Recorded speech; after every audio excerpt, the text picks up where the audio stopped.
atrocious.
Nice response.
Afternoon and welcome to our live stream coverage of SDC Tour Event 7, live from Schotz near Lucerne in Switzerland.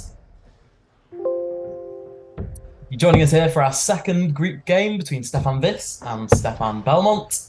The first game was a last leg decider between Mark Bichel and Stefan Wyss. Mark Bichel coming from 2-1 down to win that one 3-2. We haven't quite got our full coverage up and running yet.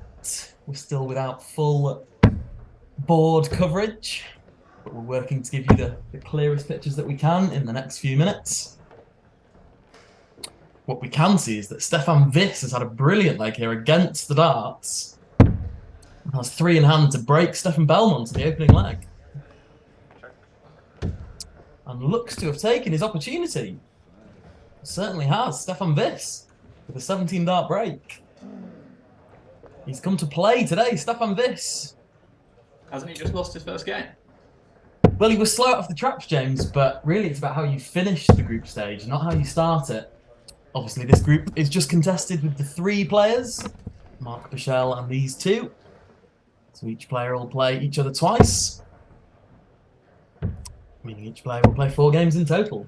Mark Bichel standing there will be very content with the fact that he's got a win against the other player. He will. Stefan Belmont, but they will have to play each other in a reverse fixture in the next game. And bear in mind, Stefan Wyss has won 2 legs in that first fixture. So any win by any margin would be enough for Stefan Wyss, you'd think, in that reverse fixture. You think Mark Bichel here is just wanting Stefan Belmont to win as many legs as possible. That's assuming, of course, Stefan Wyss or Mark Bichel don't beat Stefan Belmont.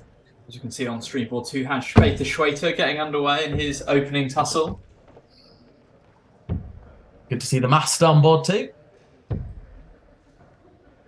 We'll keep you posted with all the other groups and give you a full preview shortly.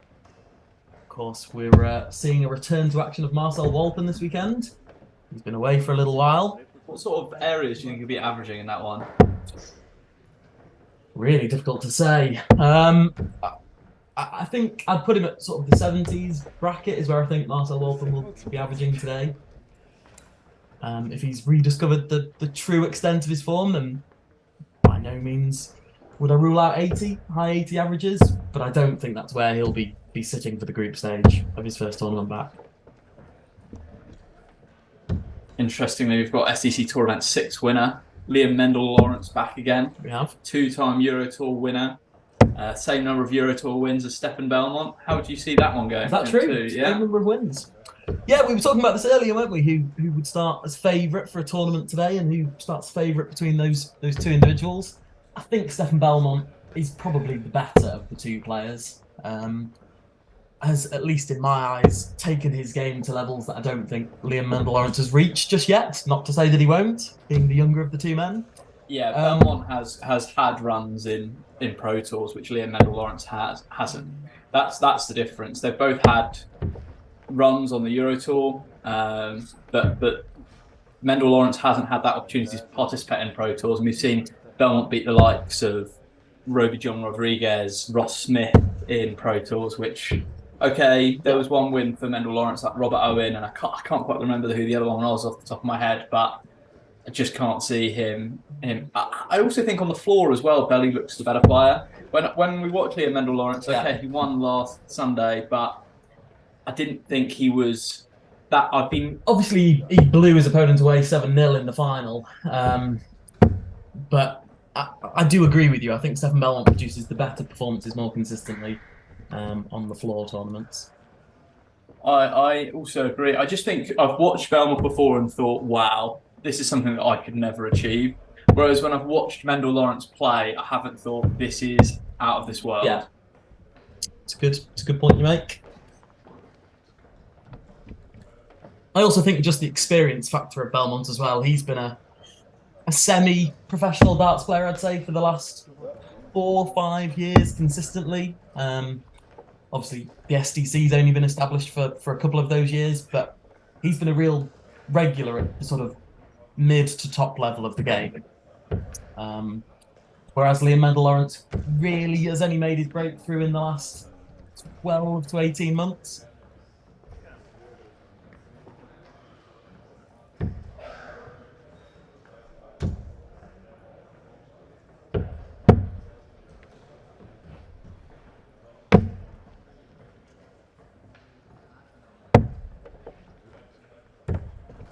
So there's Stefan Belmont with a breaker throw.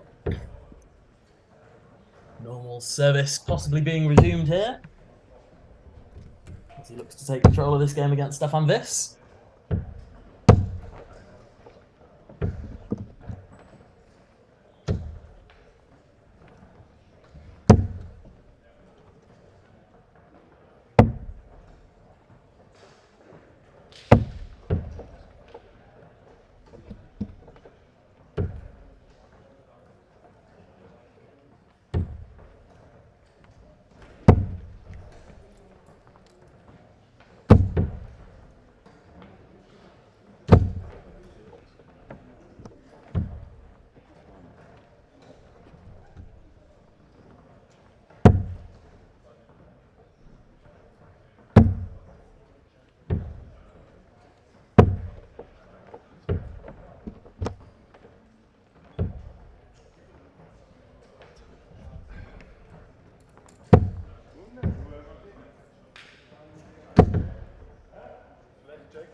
Right.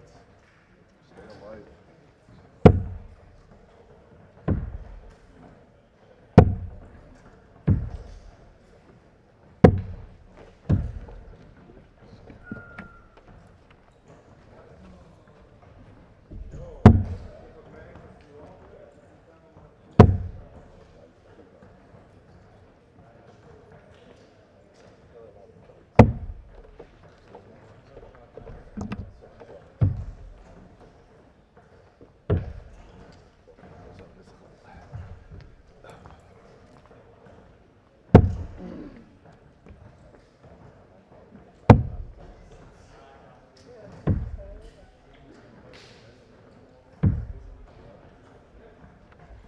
Jesus Christ. Apologise, referee. Oh, shite.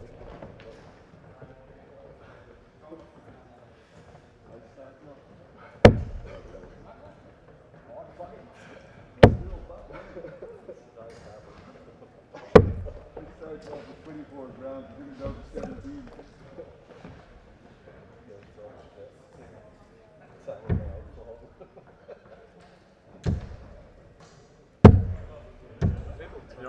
It's always the same. Me and you are always the same. We battle all the way to the end. That's a lot. We thought it was solid. Yeah.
Ton. Lovely. Now it's game now.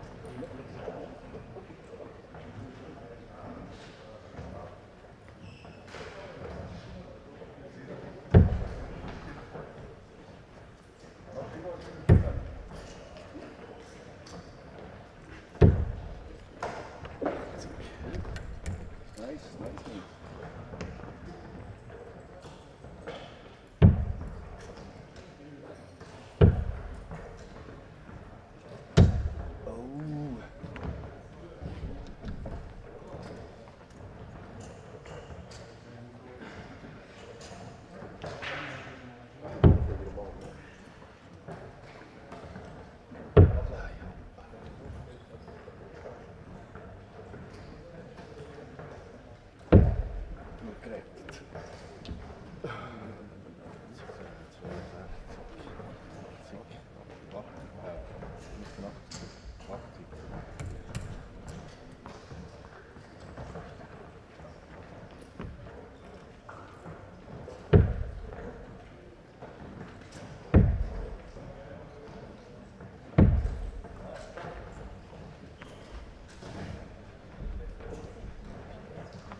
Perfect. Perfect. Huh?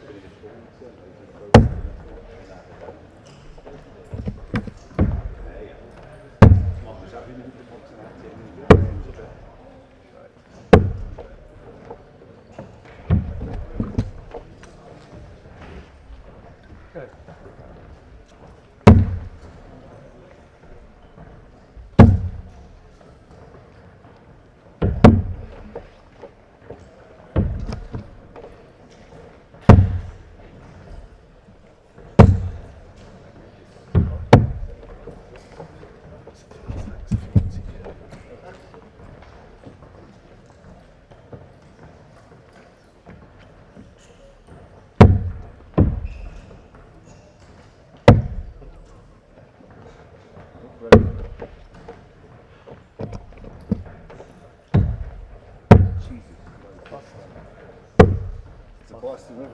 Ah, it's brilliant.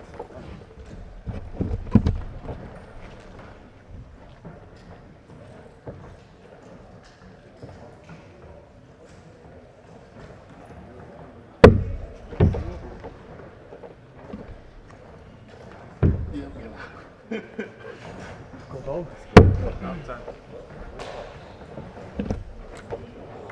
Mark, there's bigger. Hard look, hard look. Hard look.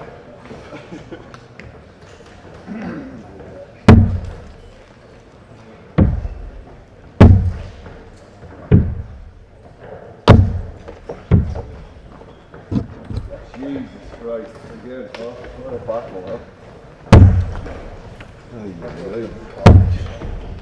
I go around. It's joking. Thank you very much. Oh.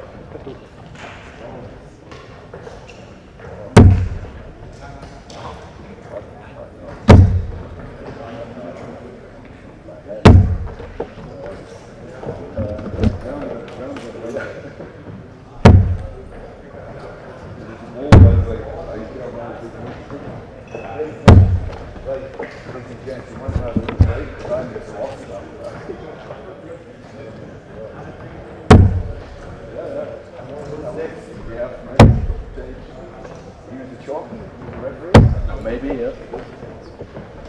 Man, I'm sweating bullets again. This happened last time, and you know what? You turned on the magic last time and destroyed the whole group, remember? Exactly the thing. You probably turned on the magic again.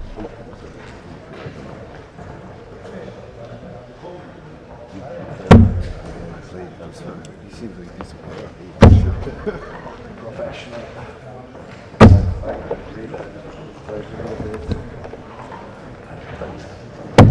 They both want to be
geschossen?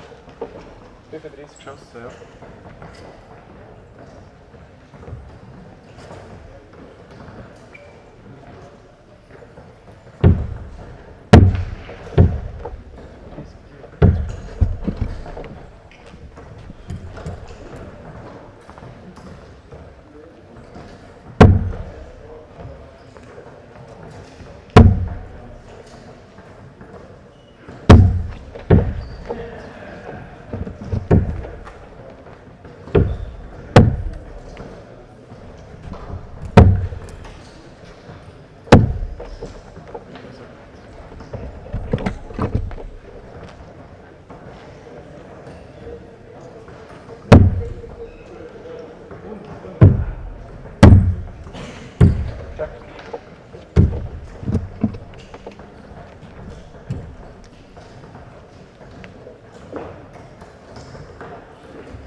Manchmal so nicht. Der freut mich immer, wenn ich einmal so gut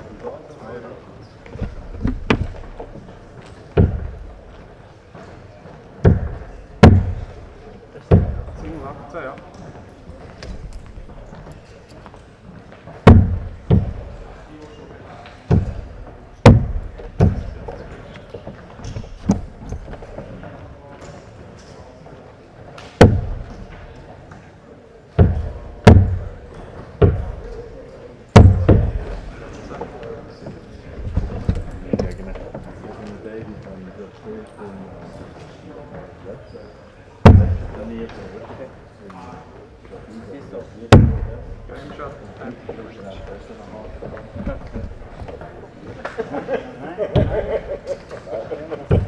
'This weekend, Diessenhofen. That's great. It was very good. Aber ich habe nach der Gruppe noch gut. Ja, gegen ihn habe ich verloren. Ähnlich so. We slept in the workhorse. No hotel.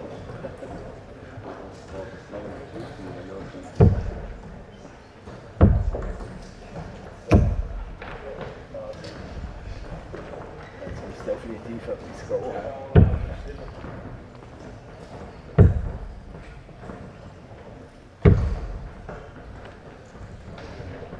Update.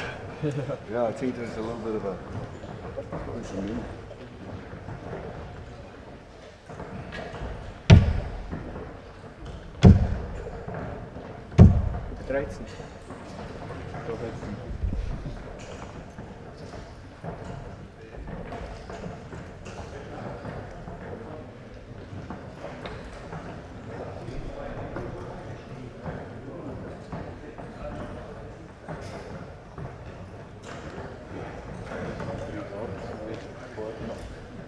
for it.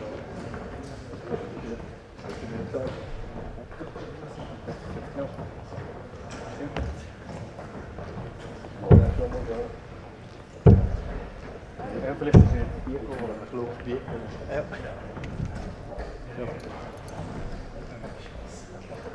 Du trinkst schon nicht, das ist Nein. Cola oder so. Ja, ich meine aber auch. Nein, ich muss das spüren. Ja, ja. Große Teile, die sind nicht unten. Ja, so da ist der Nervenkitzel haben. Das können wir mit umgehen. Nice. 3 more darts and I'm good to go. Okay. I can't get any worse.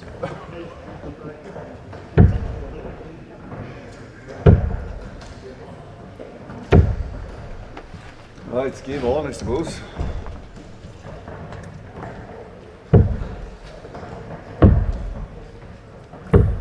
Das kann ich Ihnen auch Ja, abgeben. genau. Hold to start, yeah? I throw first, yeah? Ja. Miss that. Miss.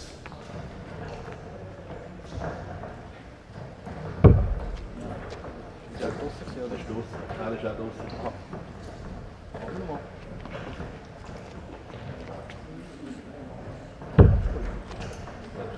Schön.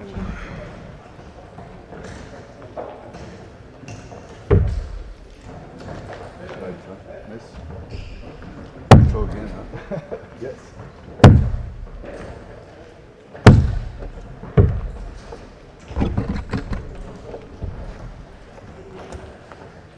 Es war niemand da. Ja, das ist da weiter.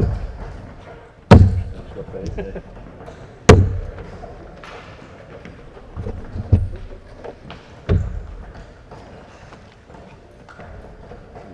Sure. The middle stop. They're in the middle, isn't it? Yeah, the red one, not the green I one. thought they were on top. Tops on tops. Yeah, look at There's an Irishman there, a green one. Here we go. Okay. Did you get green too? Oh no.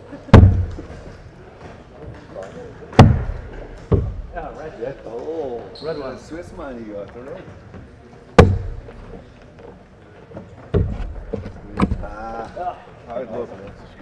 Best of luck, mate. Again. And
241.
Nest.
Big fish, baby.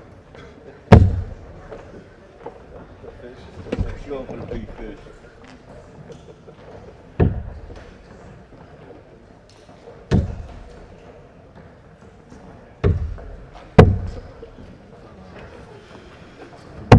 $25.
Too low, please.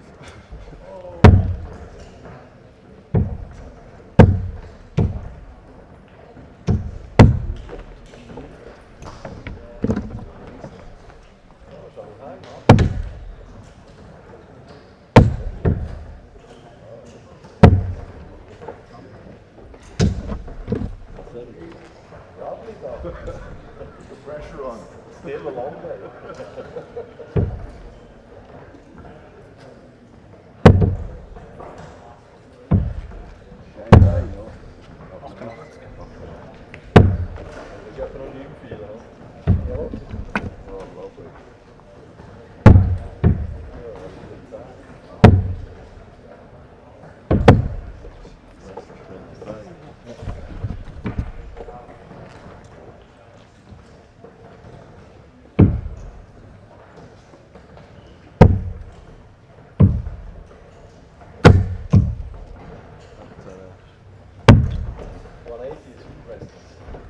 maximum. I need a maximum.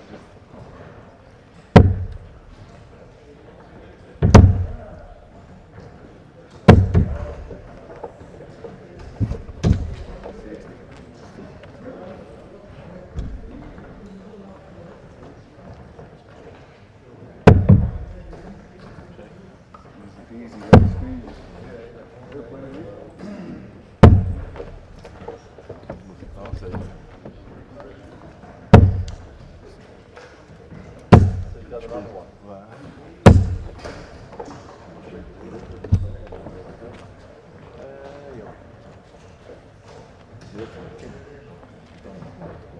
Ja, Kasper. What's the next plan? You are out to subscribe. Jockey. Yeah. Also softball.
Zug langsam.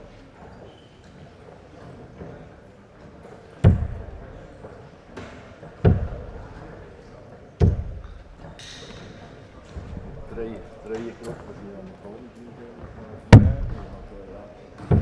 Bessere Average, glaube ich. Ich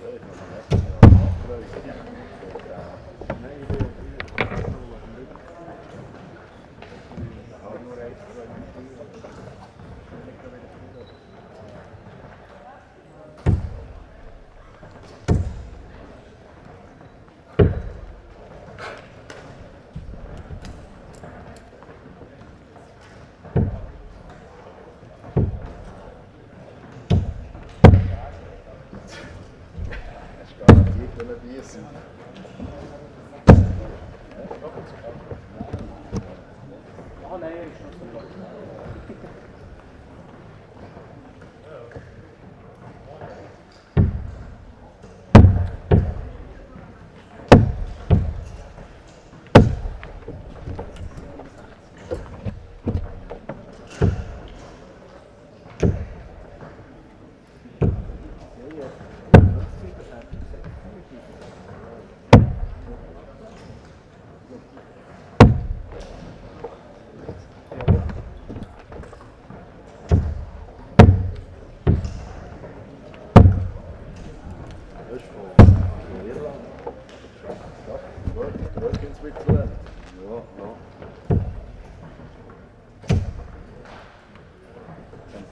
Sometimes makes exhibition on the Turnier Lake.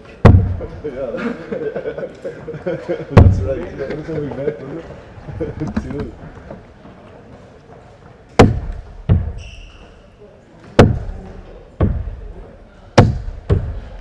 Okay. Gentlemen ready to go? Oder musst du noch aufstehen? Also ich weiß nicht, ich glaube, auf der Seite. Du musst die Seite drücken. Ja. Ab. Ab. Right. Yeah. So, it's a pull, gentlemen. Okay. It's the red one, not the green one.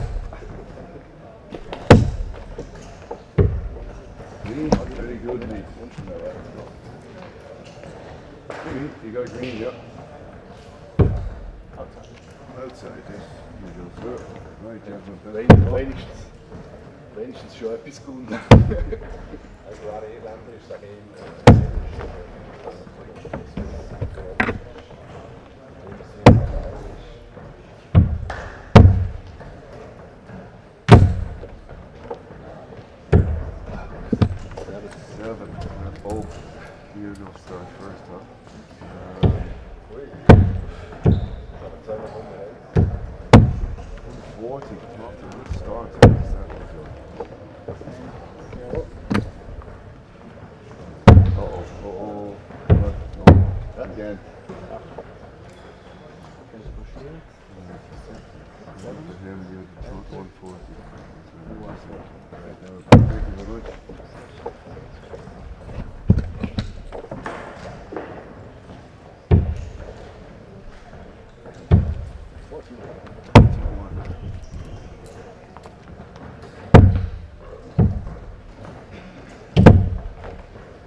Double.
Yeah.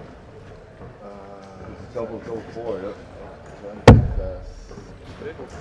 28 Ratsch.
20, ja, single, ja.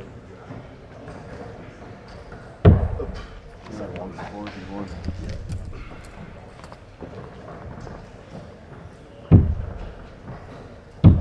Check. 2 darts. So, it's like more. A little bit wet. Get better. You let yourself a nice big fish there and all, but. No.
Twenty.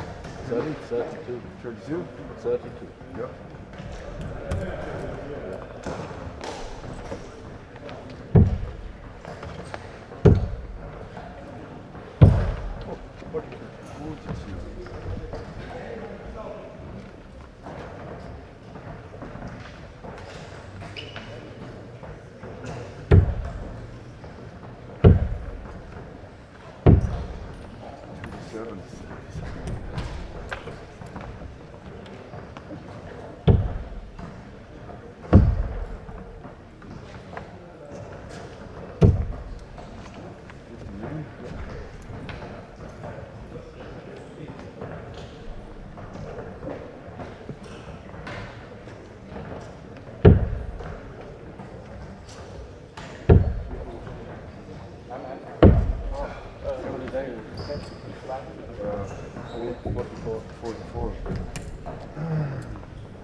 Really good darts, really good darts, good. Not good. 55. Das ist logisch, wenn ich so scheiße. Ja, ich muss ja auch nicht. Ich muss ja auch nicht. Ja, schlecht ist und du nächst, das ist viel mehr. Hast noch Dribbel in den gehabt, oder? Ich habe ja noch einen Check da. Also. Wollt ihr noch Pause? Ich bin plötzlich bremslos. Ja, keine andere.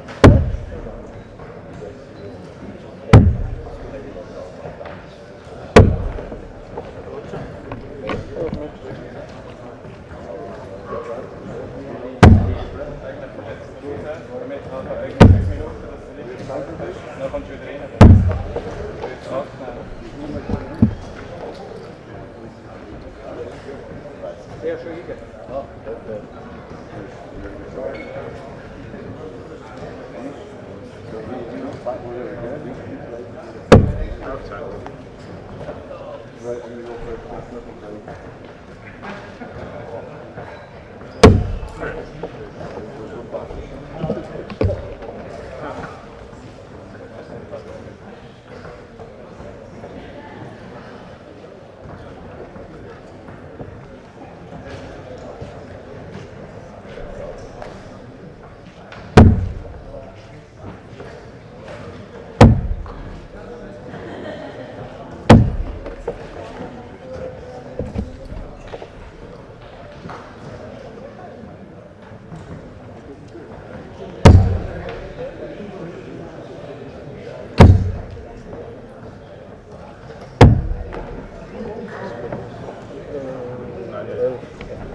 Nein,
Right, mate, seeing you, huh?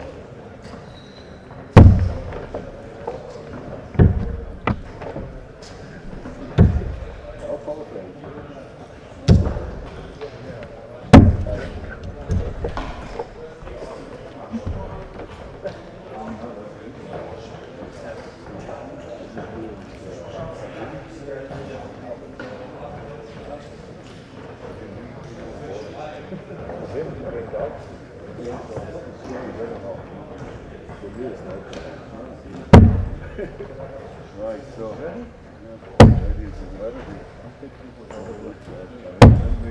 let's do it now, yeah.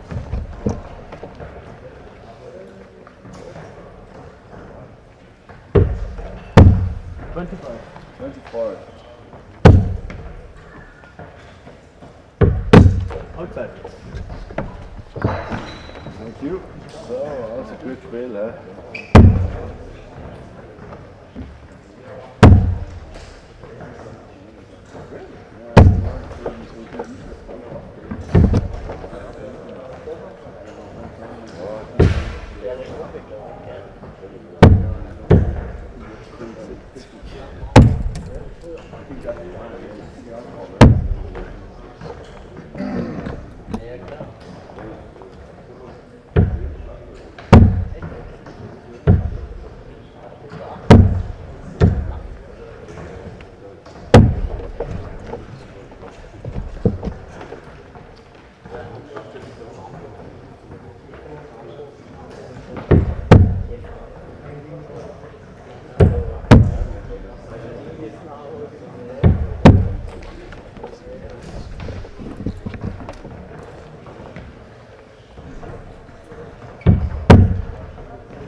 me. I couldn't deal with them all day long.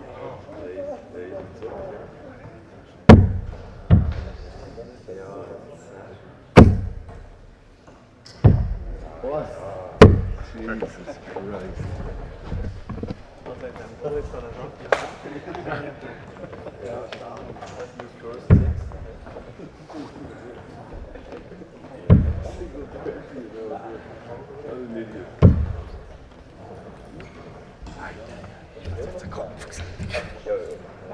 Jesus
Christ.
So, jetzt wollte ich eigentlich noch mal nutzen.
Bullseye, ja.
31. 31, huh? Yep. 31, okay.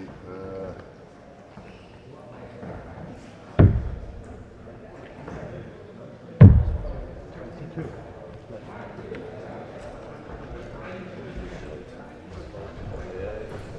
Nice one.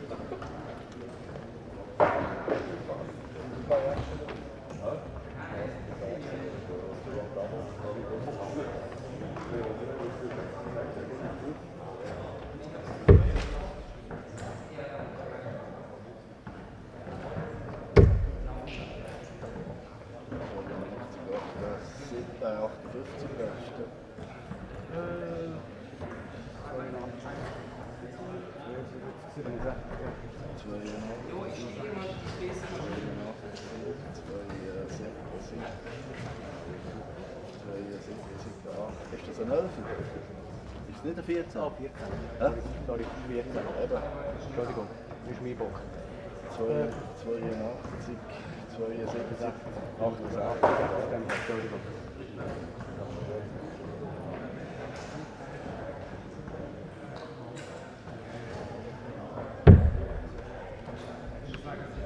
Das sind die ersten 3 normalen schönen Gefühle.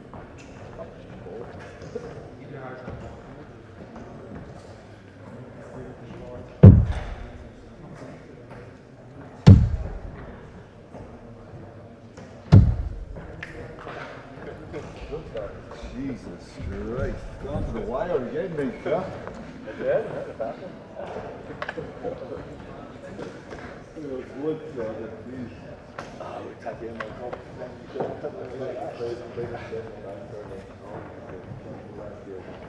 Oh, is it? Very festival. My stuff.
Ist noch eins. Aber ich glaube, es ist nicht das letzte. Sind einer von den letzten, ja.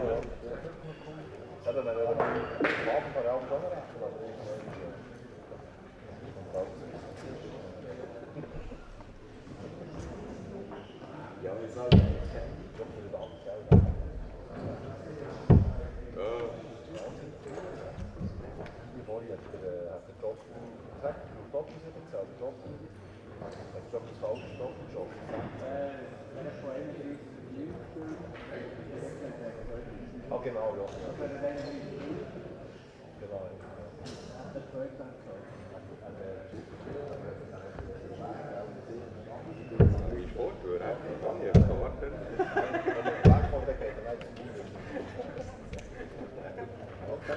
David, you need to learn to count. I know. 1, 2, 3, 4, 5. 6, 7, 8, 9. So again,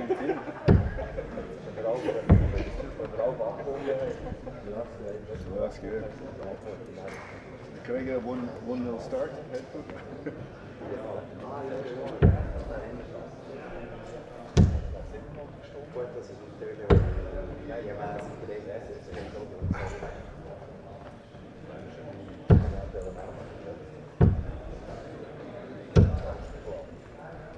You can say when you're through. Okay, no problem.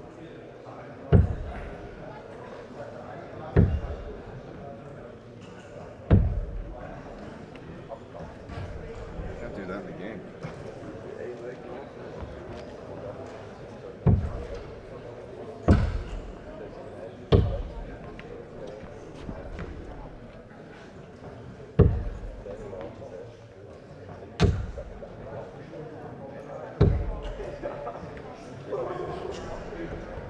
Right.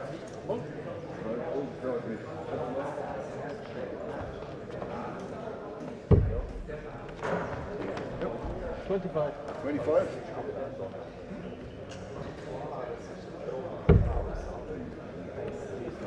Yeah. Alright, that's with me.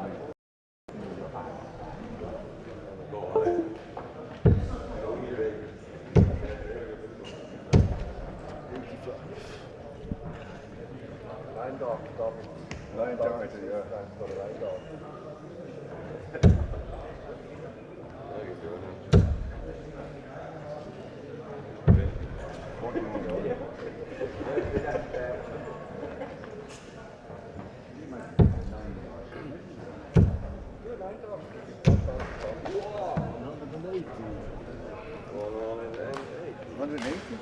Very good, Nathan.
Und nicht auf ich weiß es.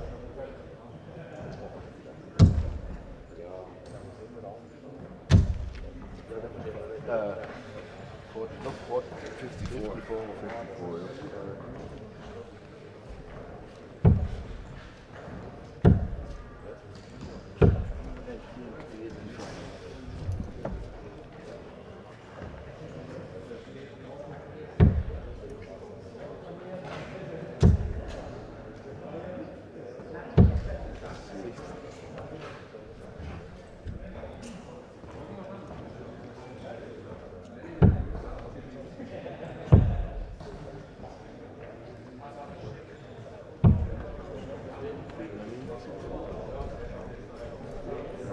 Look.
hä?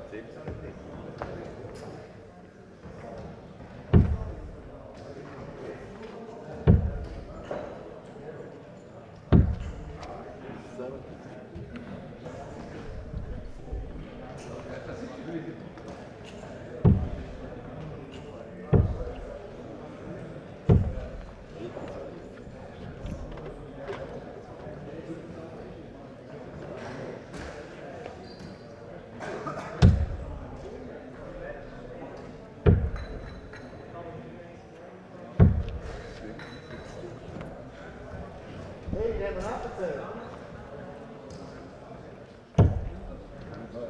12, ja.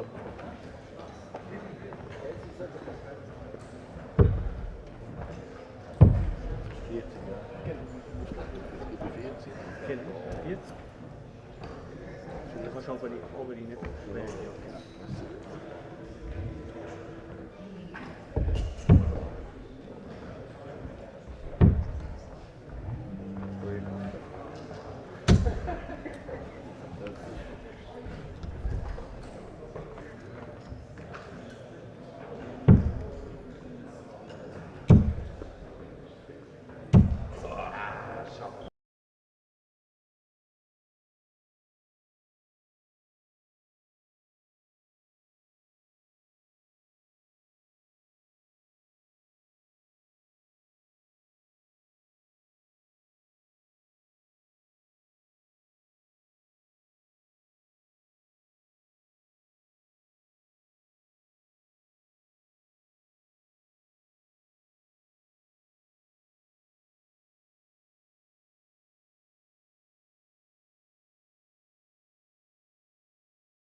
Von 10 Spielen spielt er das einmal gegen mich, das hat er jetzt getan.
Ah ja. 0,32 ist der beste. Ja, aber das läuft nicht über das Spiel drüber, das ist ein langes Wechsel. Ja, der würde man drüber anlegen. Das ist ja gleich stark.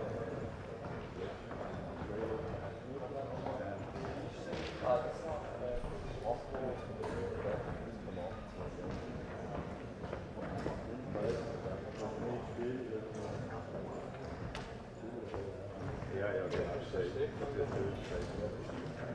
Nein, die würden die anderen auch nicht tun. Das sind ja beide Leute gesteckt. Ah,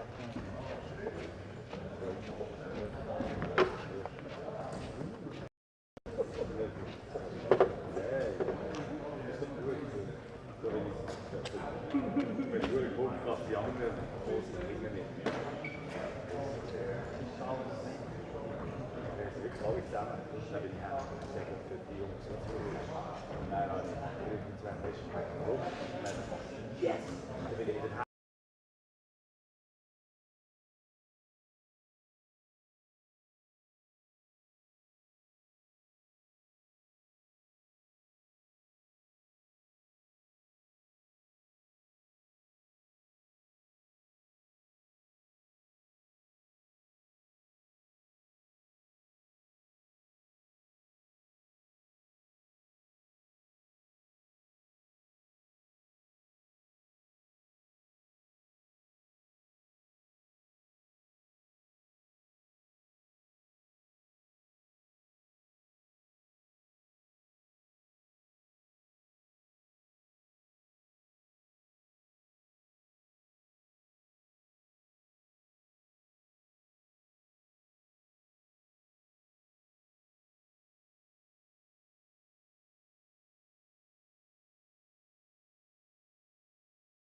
Von 10 Spielen spielt er das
Aber sie sagen auch nicht nein.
So, dann geht es weiter mit den letzten 64. Auf Board 2 Stefan Belmont, Thomas Indegrand. Thomas Indegrand, Stefan Belmont, Board 2. Schreiber Stefan Wies. Board 3 Marcel Gucker, Cyril Pulvermüller. Cyril Pulvermüller, Marcel Gucker, Board 3. Schreiber Hans-Peter Schwitter. Board 4 Lukas Dahlmann, Mario Arnold. Mario Arnold, Lukas Dahlmann, Board 4. Schreiber Andreas Schmutz. Board 5 Johannes Gummich, Mirko Maluch. Mirko Maluch, Johannes Gummich, Board 5. Schreiber Matthias Müller. Board 6 Christoph Schumann, Matthias Klehnert. Matthias Klehnert, Christoph Schumann, Board 6, Entschuldigung. Schreiber Timo Marti. Board 7 Liam Mendel Lawrence, Matthias Walker. Matthias Walker, Liam Mendel Lawrence, Board 7. Schreiber Christoph Hartmeier. Board 8 Matthias Brpic, Ernad Filovic. Ernad Filovic, Matthias Brpic, Board 8. Schreiber Conor Stieger. Board 9 Thomas Ritter, André Christen. André Christen, Thomas Ritter, Board 9. Schreiber Fabrizio Barone. Board 10 Thierry Apagaus, Beni Bode.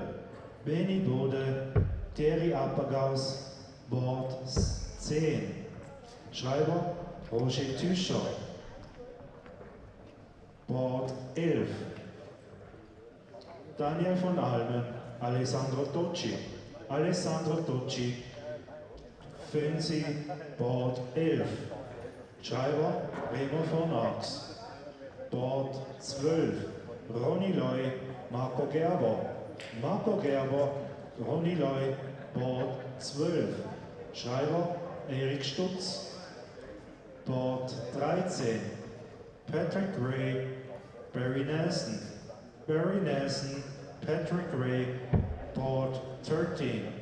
Schreiber Fabio Denz. Board 14 Ensch Sud, Thomas Holdener. Thomas Holdener, Ensch Sud, Board 14. Schreiber Manuel Sutter. Board 15 Rolf Schilling, Bernhard Burger. Bernhard Burger, Rolf Schilling, Board 15. Schreiber Peter Kunz. Board 16 Marco Scher, Claudio Dono. Claudio Donner, Marco Scher, Board 16. Schreiber, Marc Kunzelmann. Board 17. Felix Schierz, Daniel Leier. Daniel Leier, Felix Schierz, Board 17. Schreiber, Bruno Reis.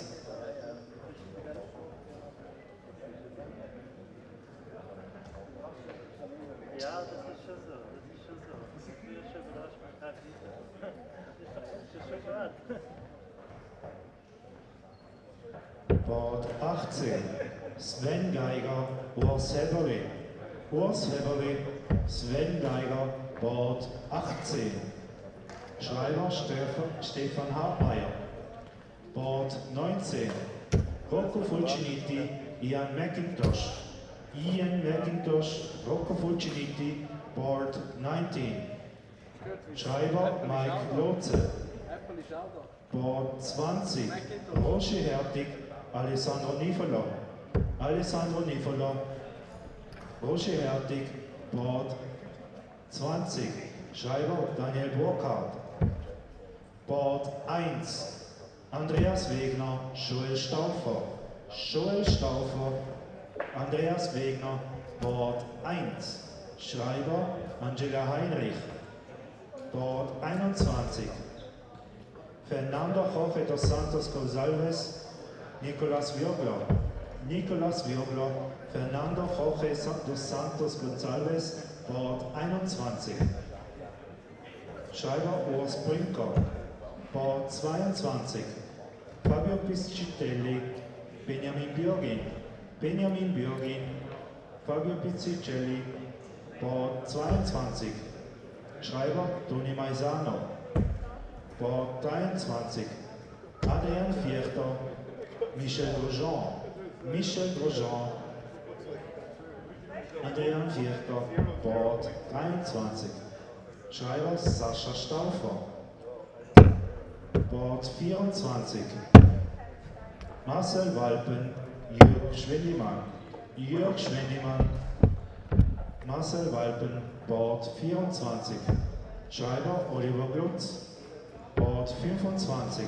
Luis Camacho, Sven Hoffmann. Sven Hoffmann, Luis Camacho, Board 25. Schreiber Kevin Reindl. Board 26. Joel Breitenmoser, Janik Lüdi. Janik Lüdi, Joel Breitenmoser, Board 26. Schreiber Ivo Fuhrer. Board 27. Patrick Ganter, Daniel Zurbrück. Daniel Zurbrück, Patrick Ganter, Board 27. Schreiber Juri Ward. Board 28. Christian Arnold, Philippe Simoes. Philippe Simoes, Christian Arnold, Board 28. Schreiber Antonio Polisena.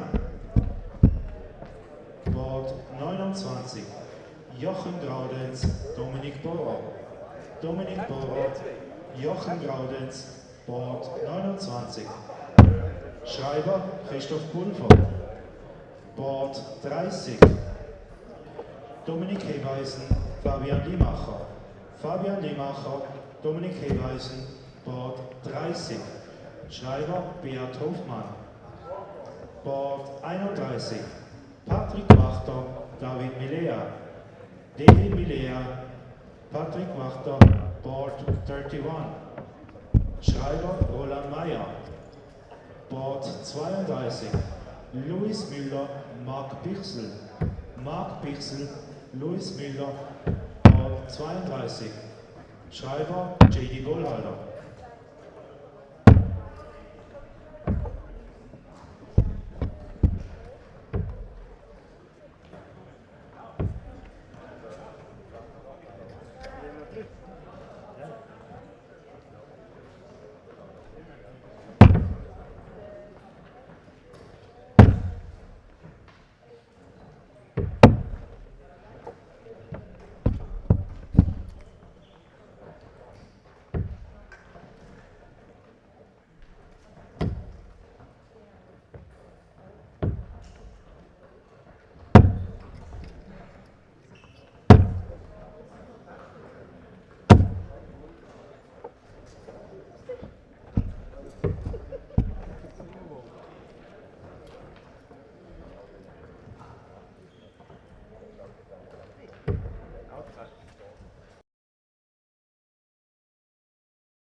Hello and welcome to the return of the SDC Tour event number 7.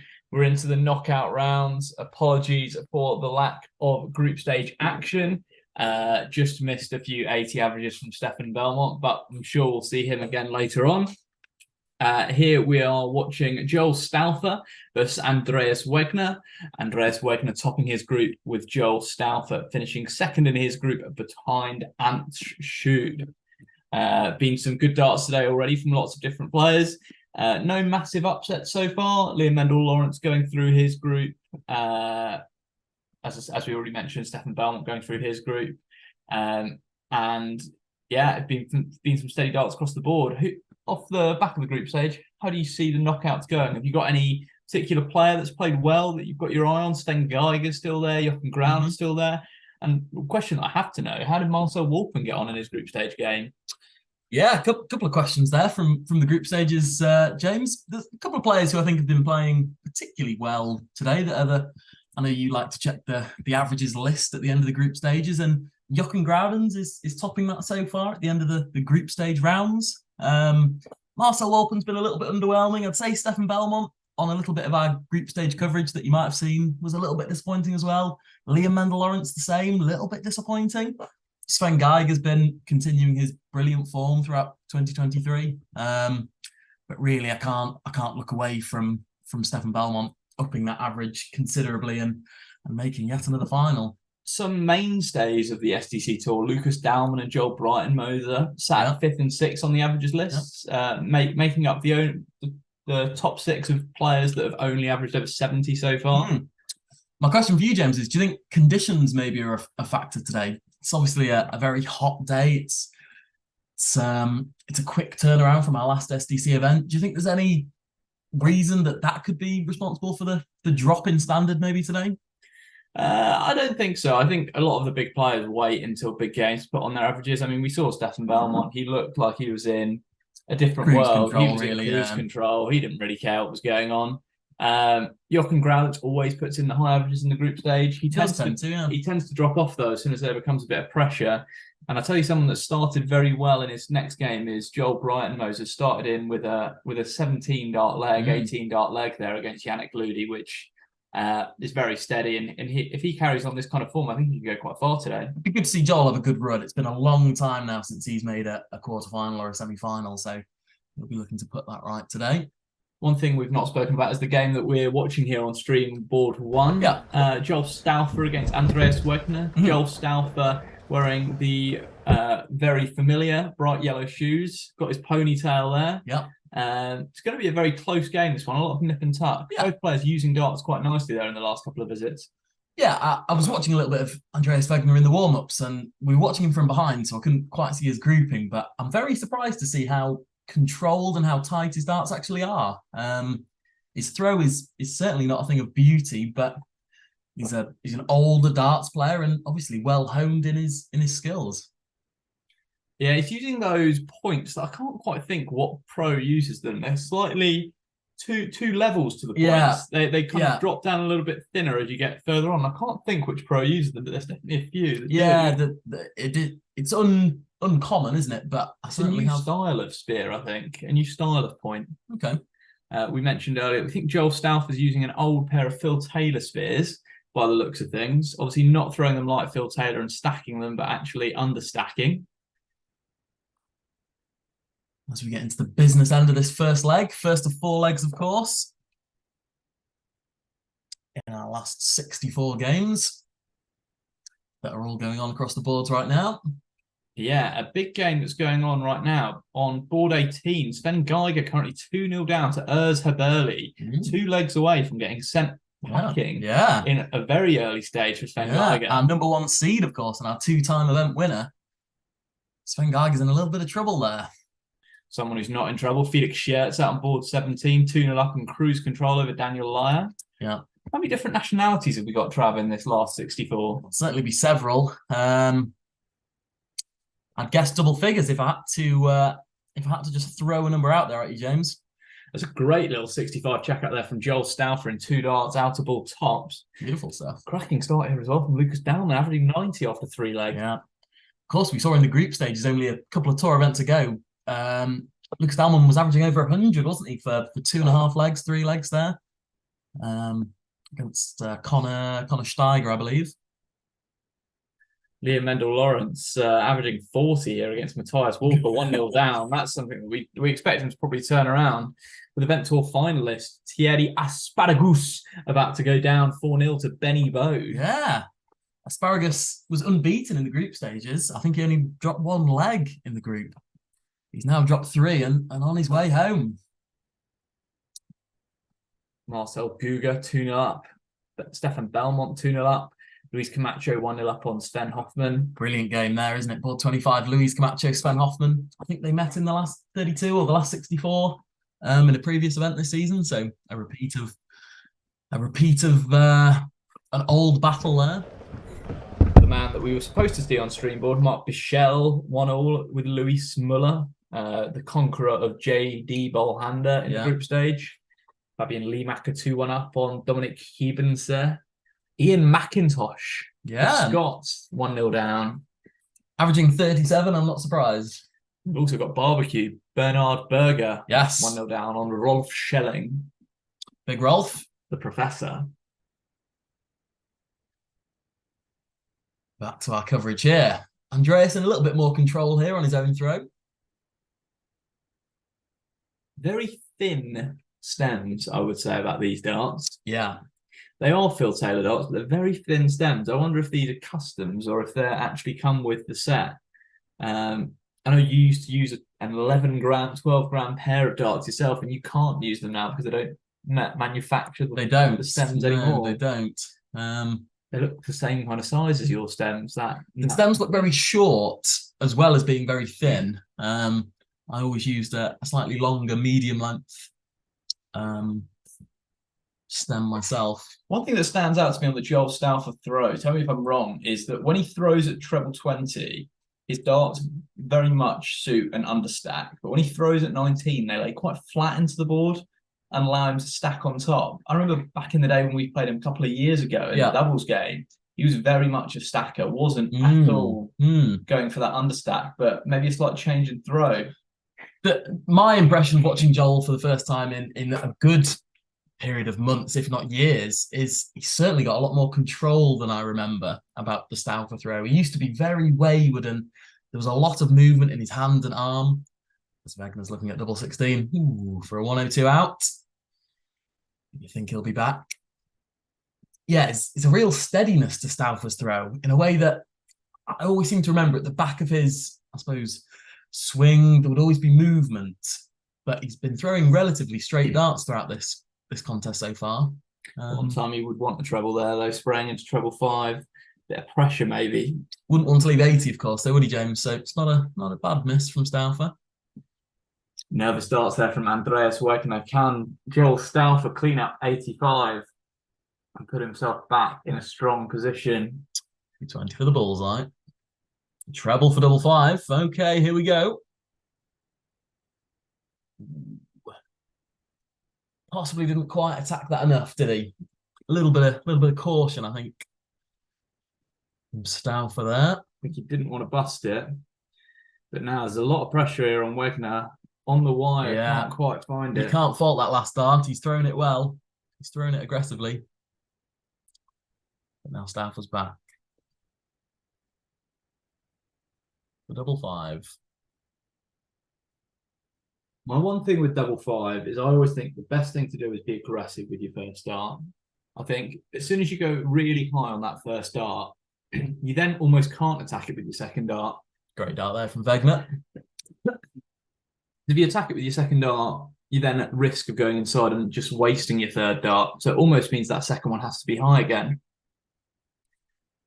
Yeah, it's a psychological sort of battle, isn't it? Double 5. Obviously, every segment on the board is all the same size, and in theory, all of equal difficulty to hit. But yeah, it's always tricky, especially when your opponent's on a double. How to play it. And I think Stauffer maybe just got that wrong with his 4 darts there at double 5. We have our first 4 players through to the second round of the knockouts. Lucas Dalman winning 4-0 with an 85 average, Stefan Belmont with an 88 average, and Ronnie Liu The 63 average. Good to see Ronnie Liu cruising through there. I hope he has a good run today. Liu is in cruise control. Barry the Bookie Nelson in trouble against Patrick Gray at the moment. Yeah, he didn't play well in the group stages, Barry. The Scots obviously don't like it hot today. You might be feeling the heat today. Yeah, Ian McIntosh not liking the heat, and neither's Irishman David Malaya. Seen David a couple of times, haven't we? He's been a bit more of a regular on the SDC Tour this season. He has indeed. Luis Camacho 2-0 up on Sven Hoffman there. Hoffman averaging 80, but yet to register a leg in that game. Yeah, Ant Schud up 2-1 on Thomas Holdener, both players averaging in the 70s. He's been really impressive this season, hasn't he, Ant Schud? Yeah, I've been really impressed with Ant Schud. He's been playing well. The standout to me at the moment is a man who's not playing well. Yeah, Liam Mendel-Lawrence. Mendel-Lawrence on the cusp of going home, 2-1 down to Matthias Walker. Thierry Asparagus, though, coming back here on board 10, 3-2 down to Benny Bode. Was 3-0 down for those who were listening a minute ago. He's still in the spot of bother, though, in this sixth leg. Bode steals the spears from the Asparagus. You're always wanting the spears as the Asparagus, of course. Evenly poised here. Wegener with the advantage on the Stauffer throw. Good darts and Christian Arnold on board 28 against Philippe Simões from Portugal. Talk me through the thinking here then, James. So Stauffer's dropped off a little bit, had a little bit of double trouble in the last leg, and he's now choosing to start on the 19s. What do you make of a decision like that from a man like him? I don't really like to switch to the 19s. If you're outscoring your opponent, he's been the better of the two players really in scoring. Okay, maybe that last leg, Andreas got down to double first, but Joel did have darts in the last leg, so I'd carry on doing what you're doing and you get more chances. At this leg, looking at it, it looks like Wegener's in cruise control, 72 with 2 darts left. Would he go double-double? No need. Sensible play, 12. Okay, goes 18 for double 17. Is that right? I think he has left double 17. You're usually good on these quick calculations, James. Good knowledge there. Not ideal, that. Not good knowledge from Wegener, I don't think. That must have been a miscalculation. Do you go straight for it or do you split? I think you swallow your pride and you split it. But let's see. Does split it. Okay. In an unconventional way. Split. Still plenty of time. He splits it once more. Can we see our first ever triple-double finish on the stream? Whoa! Turns it down. Okay. Interesting. He saw Stauffer's troubles on double 5 in the last leg. And maybe thinks, I don't want a piece of that. Turned around from Sven Geiger, now 3-2 up on Urs Haberli. He will feel hard done by with 72 average. That's what good players do, isn't it? In difficult situations, they find a way and they go through the gears. Felix Schertz winning 4-1 against Daniel Leyer, Roger Hertig, Joel Breitenmoser and Jochen Graudert all cruising through into round 2. How is Thierry Asparagus getting on right now? Needs to check out 70 to stay in the game against Benny Bode. 24 darts thrown, James, and not really any closer to a double is Thierry. Okay, maybe had 1 dart at double there after 27 darts. Joel Benny Bode to get a dart here as well. To knock out our SDC Tour Event 1 finalists. Benny Bode cannot convert. Joel Stauffer going for outer ball, inner ball. Not the play. Well, it probably is the play, but not executed well. So Wegener for a breaker throw. Thierry Ardpagaus missing 4 darts now to stay alive. Doesn't look like it's going to happen. As Andreas Wegener busts here. So big moments here for Stauffer. Already checked out 65 in this game. One man who isn't staying alive is Barry the Bookie Nelson. Going home early today in the round of 64. No cash scooped for the bookie today. No. As Joel Stauffer, 1 dart in hand at the bullseye. Can he pin it to take a 2-1 lead? No, he can't. Not really been anywhere near that 25 ball he hasn't. since leg 1. Since he hit the 25 in the bull off, of course, he I don't think he's hit it since. He has. He hit it in a 65 checkout in leg 1, but since then, nothing. I was not watching that checkout, James. I was too busy watching Rocco Fulciniti averaging 48, yet somehow still in control of that game against Ian McIntosh. Rocco has not been enjoying his knockout spears at the moment. Marcel Walpen, for those of you who haven't seen him in a while, is back this weekend and is back to winning ways with a 71 average, 4-0 over Jörg Schwendinman. Yep. Nice comfortable game there from Walpen. This has been quite a ropey leg here from Andreas Wagner. Had lots of time, but can't check anything. Stauffer choosing to leave double 6. Okay. He chose to leave it last visit as well and hit 13. And now he's on double 3 and don't really get the play here. Yeah. I think he's gone down the bottom of the board to give himself 2 darts at double. Yeah. But I would aim for the 7 or single 3. Yeah. I don't really like the play of 19. I was really frustrated last night, James, watching the Euro Tour. Alan Suter against Ricky Evans. Alan Suter did the exact same play, left himself double 3, couldn't convert, and then went on to lose 6-0. I'm not saying that Joel Stauffer will suffer the same fate, but again, it's that mindset thing of some of these doubles that you can just feel less confident on attacking, and double 3 is certainly one of those that it's difficult to know quite how aggressive to be. Yeah, this game's gone away from both players very quickly. Yeah, it's turning into a scrappy affair now, isn't it? It's a good marker. Can he use it? No, he can't. This is quite poor spears now compared to what we've seen in the rest of the games. A lot of good results. Yeah, plenty of games getting wrapped up as we speak now. As Wegner wraps up leg 3. Thierry Arpagaus from 3-0 down against Benny Bode has taken it to a decider. We know Bode has missed lots of darts with doubles. Yeah. You'd have to say that Thierry Arpagaus is strong favourite to come through again. Once you've won before, it's very easy to win again, I think. Oh, certainly, yeah. You get into a habit of doing it, and players start to crumble against you as well. Winning is contagious, isn't it? When you're on a good string of form, it's considerably easier to maintain than it is to turn it around. A man that is in a good vein of winning form is Fabian Liemacher, 4-2 win over Dominic Hybersen. It was a good result for him. Always expect him to kind of come through these games. Yeah. As Liam Mendel-Lawrence finally does put the boot in on Matthias Walker, turning that 2-1 deficit to a 3-2 advantage. Sven Hoffman 1 leg away from exit, averaging 76. But it may not be enough to come through against Luis Camacho.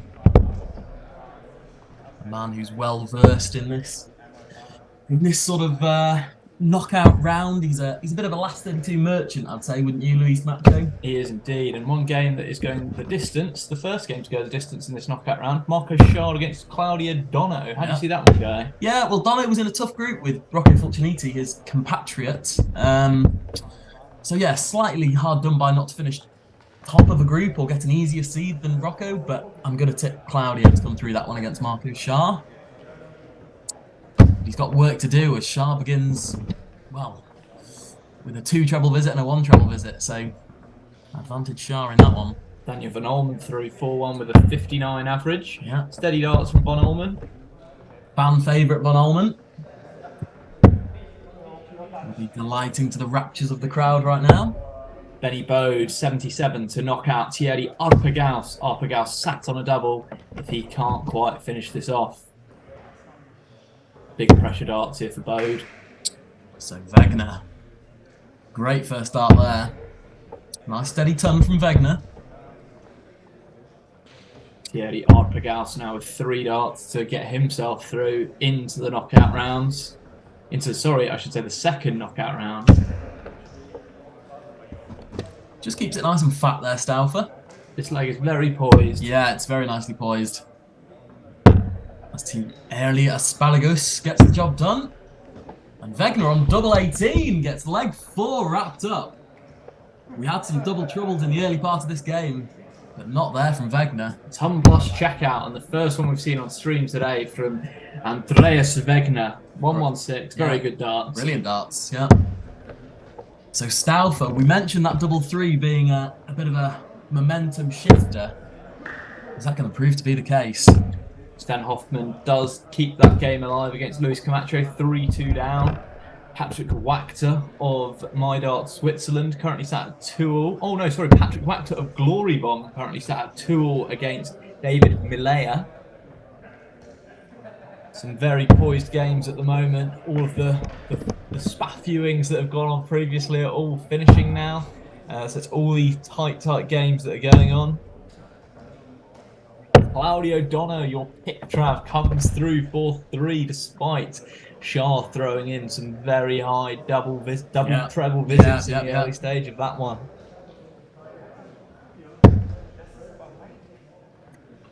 Joel Stauffer and a touch of bother there. It's on. Hold on. I was confusing him with Connor Steiger, James. I don't know why. Almost a 180 there from Andreas Wegner.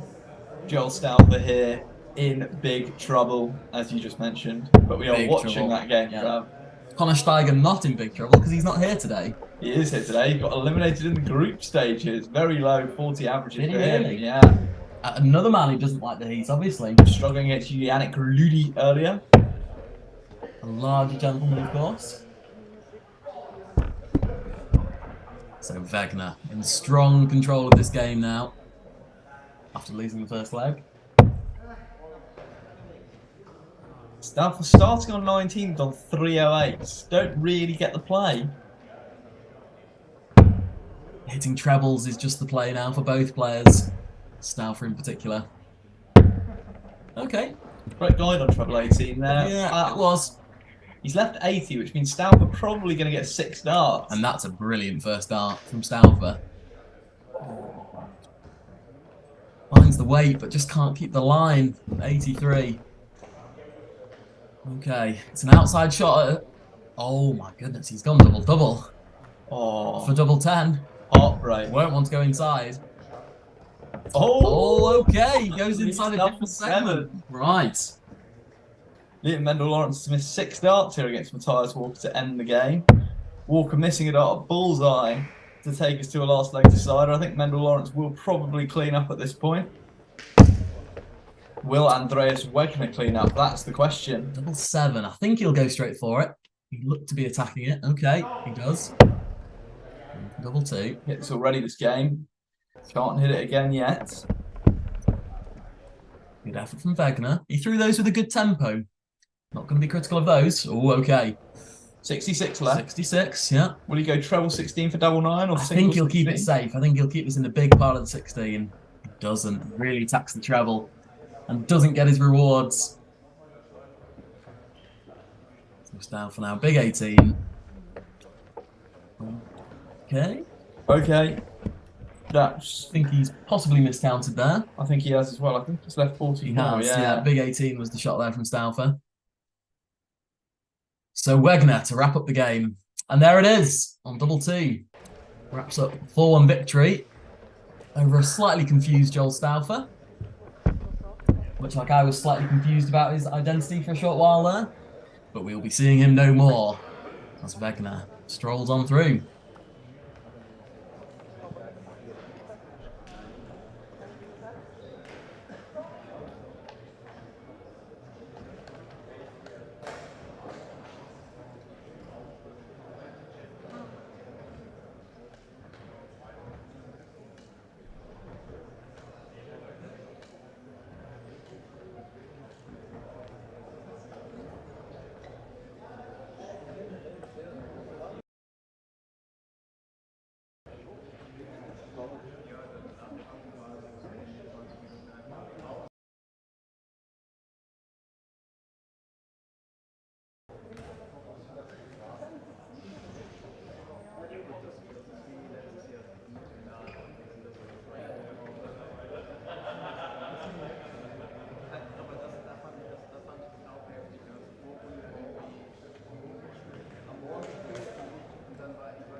Genau, gell? Alles Gute dir.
So, dann geht's weiter mit den letzten 32.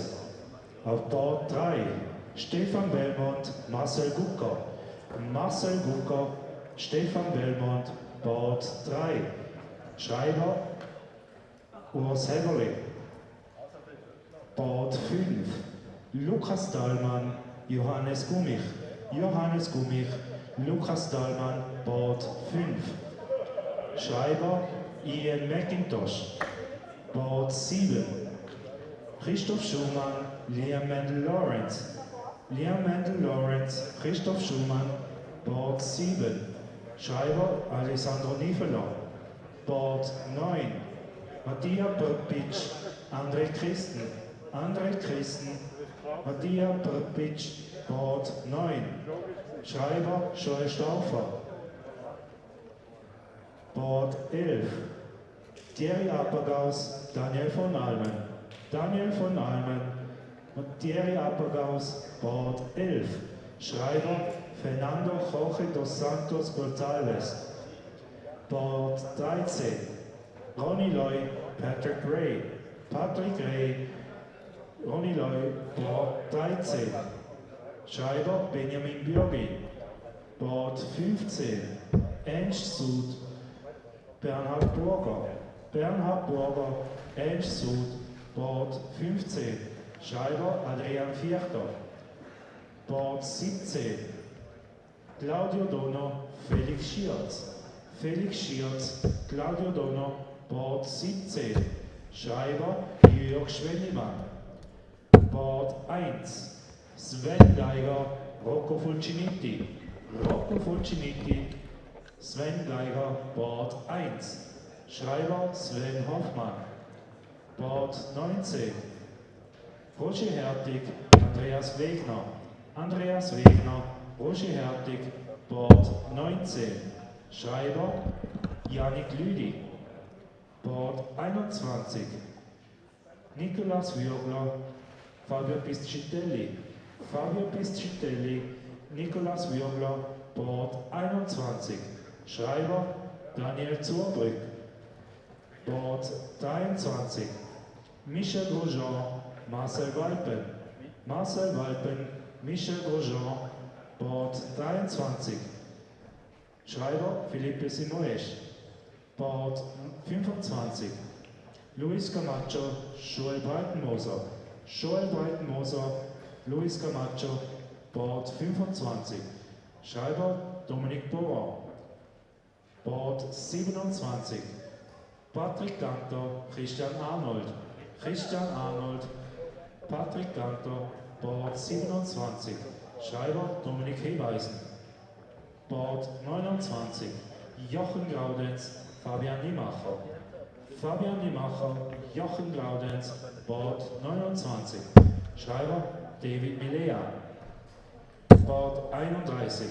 Patrick Ganter, Marc Bichsel. Marc Bichsel, Patrick Ganter, Board 31. Schreiber Luis Müller.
Welcome back to our next game on livestream boards. This is the round of 32.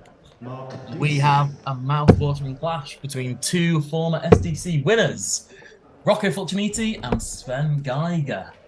Two men whose forms are probably going in slightly different directions, you'd say, James. But how do you see this one going?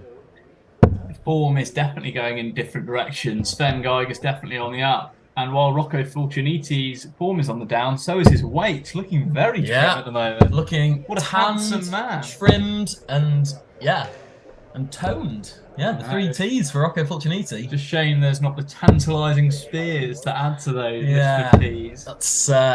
That's been rather missing, hasn't it, for the last 3 or 4 months, you'd have to say. A good performance from Rocco, and he's really up against it again here today in the last 32. I would love to see him pull off an upset here against Sven Geiger.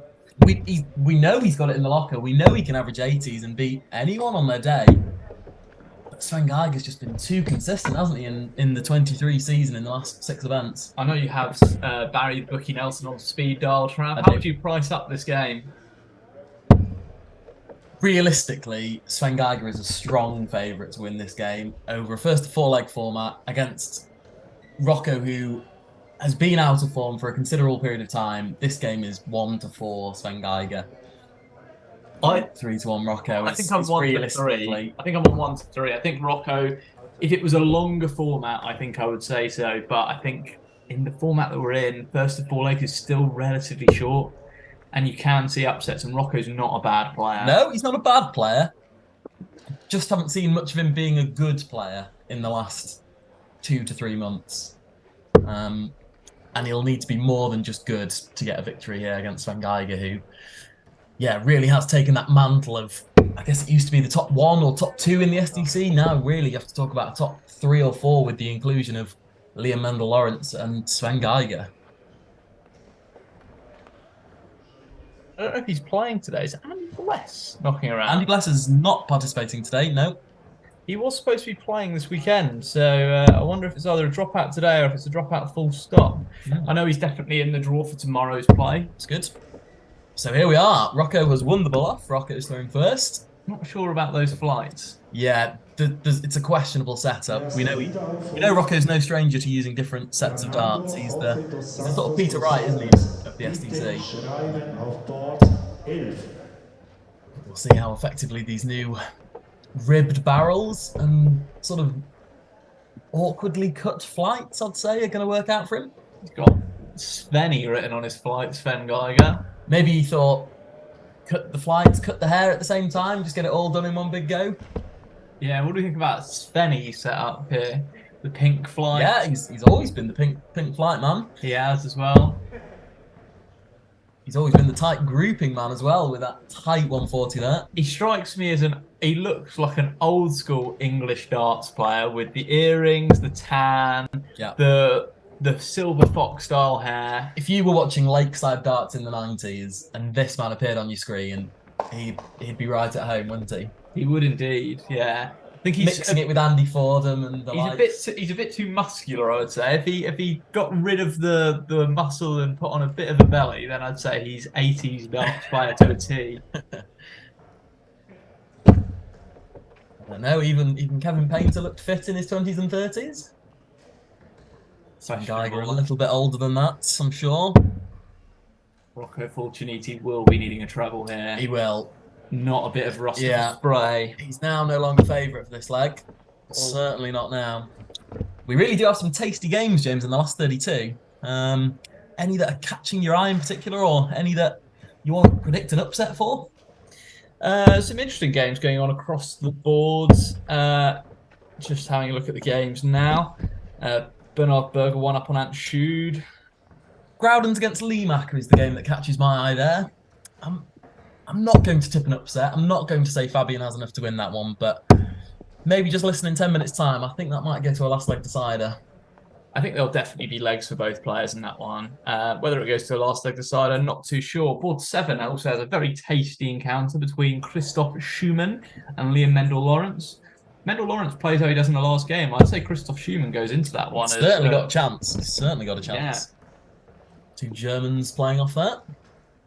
Rocco will need a ton of course here. Yes, he will. It's just been a little bit too much spray in this whole leg from Rocco. Don't really get the switch there. There's good guide there on the treble. Don't think there's the need to switch. So Sven Geiger on 100. Great guide there for goes tops. Rocco unlikely to take this out. Yeah, percentage play there. Just keep them straight. Didn't need to attack the treble, did he, unnecessarily? Could have always taken a wicked deflection, so...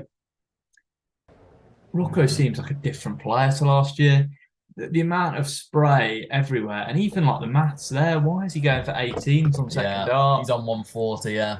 Stay on the 20s. Yeah, it's questionable. It's funny watching a player like Rocco. You watch him in the warm-up, he had a bit of time on the streaming board earlier, and he wasn't missing tops. He was practicing his trebles and his tops and his bullseye. He was not missing double top. Sven Geiger pins last start in hand to go 1-0 up. Rocco Fulciniti 50 averages. Another previous winner that's in the struggle at the moment is Patrick Ganter, 2-0 down on Christian Arnold. Stefan Belmont losing a leg at the moment to Marcel Guga. A nice tasty game there on board 15 in more ways than one. Bernard Berger against Ant Schude. Level at 1 apiece in the early stages, both averaging mid-60s. Good little play on words there.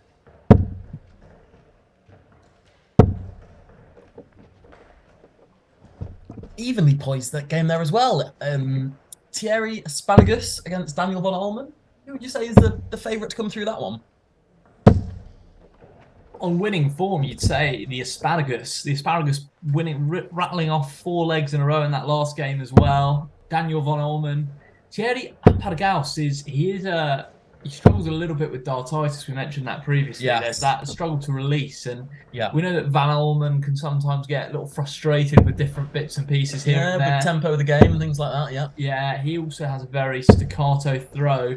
I'll be honest, I'm glad we're not watching that one. It'd be a very slow, methodical game, but it's a mental game, that one. It's a game that I wouldn't be surprised to see 50 averages from both of them. I know they're capable of much better, but also wouldn't surprise me if there was 70 averages in that game as well. I think it's going to end up on 60s apiece, but Thierry started really well with a 19 or 20 dart holder throw there. So he's also started very well on board 7 is Christoph Schumann against Mendel Lawrence, a 15 darter. Sven Geiger here piling in the much trebles. Needed 140 there because he was in a little spot of bother. Rocco had a good start to this leg. So can Rocco's form in this leg continue? A game of board 25 that hasn't even kicked off yet. It's another cracker. Camacho against Brighton Moser. How do you price that one up? For me, that's a 4 to 5 evens game, the way they've both been playing today. I'd say Joel is suffering a little bit of the same fate of Rocco. He's just... Oh, that's brilliant darts from Sven Geiger. Sets up double 16. 15 darts. Leaving Rocco with the almost impossible task of having to break in 15. And he won't break in 2 15. trebles was the only chance there. Yeah, Luis Camacho has just been the more consistent player in 2023. Joel obviously had spells of injury and unfortunate incidents with his health. And I don't ever think he's got quite back to the same level that he was in maybe a couple of years ago in the early stages of the SDC. I hope he proves me wrong, but for me, Camacho starts that game 2 to 5 or maybe even a little shorter. I think it's shorter than 2 to 5. Brighton Moser 5th on the averages today, averaging that mid-70s mark, really, for all his games. That's no mean feat. Camacho had a good last game, but Brighton Moser hasn't been bad this season, I don't think, in that much. He's just not been playing as much. No. This is the first time we've seen him in 3-4 weekends, so I don't know what he's been up to, but he's clearly been on the practice board. Ant Schude, could he be on the way out? 2-1 down to the barbecue. Bernard Berger. Tasty. As Marcel Walpen really starting to ramp up his average. 87 at the moment over Michael Grosjean, 3 legs in. Getting somewhere back to his best, Marcel. That's as he wraps up a 4-0 victory. Our first game in the last 32. As we see our first 180 of the streaming board from Sven Geiger. Putting the boot in on Rocco Fulciniti here. No celebrations. This is just a workmanlike performance from Geiger. That's a real bit of spray from Rocco. Yeah. I don't know what's happened to the man. He's capable of so much more than this. You don't win tour events by accident. But Rocco looks a long way away from a tour event winner right now, doesn't he? Mental, it all seems. I don't really know what's happened to him. Needs 2 trebles and is not going to find it. Yeah. This is his own throw and he's over 100 points behind. Patrick Wachter of Glory Bomb, 2-0 up on Mark Bichel as well. Former finalist, obviously, Bichel. Maybe SDC Tour 16 last year, losing quite comfortably, I think, to Andy Bless in his second weekend double. Might have been a white, no, maybe not whitewash, but didn't pick up many legs that day, did he? 6-1 or 6-2 that game. Wasn't the best final we've had. Ronnie Liu 2-1 up on Patrick Ray, as we see Lucas Dowman go through 4-0, the second player through to the last 16. Useful ton there from Rocco. Doesn't leave a finish, but applies the pressure on Sven if he can't leave this 1-1-6 handy. Which he will. Not sure about the maths there. there. I think that's double 17. Double 17 again, yeah. Yeah, it is. I think he's got his maths wrong. Slightly careless. Another treble from Rocco. Okay. It's not a treble, but it's handy. As we see Jacob Dalman in the background there. Splits double 17. Hit double 16 already in this game. Can't hit it again, but can he hit double 8? Big moment in the game here, you sense. Yeah. I think Sven Geiger knows it. That would have been the bolting of the door, I sense. This has to go, though. It really does, yeah. And it's all on this first dart. Well, Rocco, it's really disappointing. Goes treble 19 for double. Leaves himself 56, but I don't think he'll be back. Yeah, it's not a man full of confidence, is it? That effort at 100 there. Could he get one more chance? Don't think he has got one more chance. Is it in? It is in, yeah. Rocco had a little look. But it did creep its way in. And Geiger will be creeping his way into the last 16. 76 average, more than enough to take care of Rocco Fulciniti at the moment. 78 average from Stefan Belmont against Marcel Guga, 3-1 up, 1-1 between Liam Mendel-Lawrence and Christoph Schumann. Jochen Groudens is really getting the advantage over Fabian Liemacher there, isn't he? I said that might go all the way, but at the moment it looks like a whitewash incoming. One thing I've noticed with Rocco is I can't think of the number of times that he's had that first dart in the treble 20. He's had a couple of visits where he's found a third dart in hand, second dart in hand. Even with Geiger, there we go, plumb in the middle of the bed, just grouping them tightly, tightly. Lovely 140 there, and I think that's game over.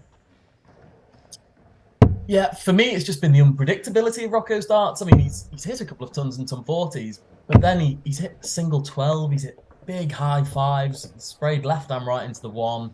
With Sven, you know where his darts are roughly going to sit. They're going to be in the treble or an inch either way, high or low. You just know what to expect, I think, from a player like Sven. But with Rocco, it's been wild, you'd have to say. Very steady 60, nothing more than that, as Felix Schertz picks up another leg on Claudio Dono.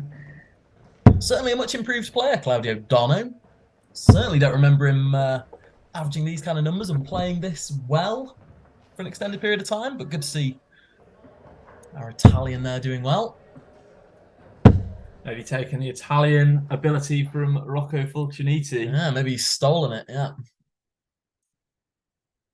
Sven Geiger's maths is it's rather questionable. ropey. Yeah, treble 19 was almost certainly the play there.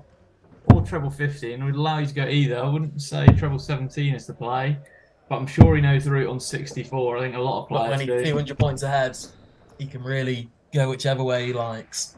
Can Schudy finish the job? And Bernhard Berger currently 3-2 up. Christoph Schumann 2-1 up on Liam Mendel-Lawrence.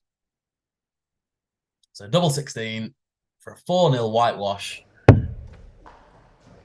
Not to be, but he'll be back. Rocco looks resigned to his fate. Yet another last 32 exit for this man. He will be back tomorrow, but I think the problem is when you get into a stage where you're not getting seeded in tournaments, it then becomes harder and harder to fight your way back in. It does. You see the likes of Thierry Arpagaus getting nice draws now because of that week one performance. Not quite in yet from Sven Geiger. Rocco's got a sniff at 160. He's not quite finished off his meal yet, Geiger. As I said, Rocco's not managed to find that first dart treble 20 yet, and there it is again. It's been consistently low of the treble 20 bed. It really needs to stay there, okay. Just keeps them straight. But Geiger now surely about to go marching on to the last 16. As he has done in almost every tour event this season, and there it is. Wrapping up a 4-0 whitewash. And a very comfortable performance, you'd have to say, from Sven Geiger. Too much for Rocco. Disappointing performance from Rocco Fulciniti. I do think he has slightly more than that 65 in the locker, but I think he's still well off the man we saw last year. Stefan Belmont through 4-1. Jochen Groudens, Liemacher pulling him back there, 3-2 currently. Felix Schertz 3-1 up on Claudio Dono. Christoph Schumann 2-1 up on Liam Mendel-Lawrence. A good encounter between the Asparagus and Daniel van Olmen, as we maybe tentatively predicted there, but poised at 2-1 to van Olmen now. We'll be back shortly for the wrap up of this round and going into the last 16.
Was? Wer hat da?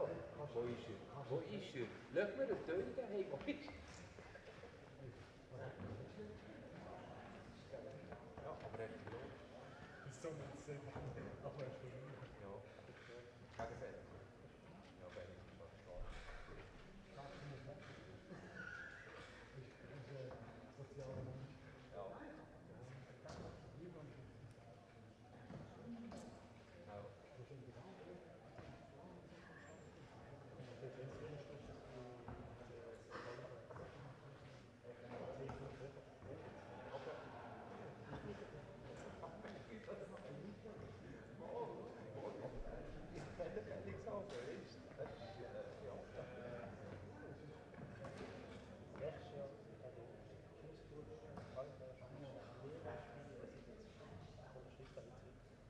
Jetzt nicht passiert, jetzt habe ich dann blind gekommen.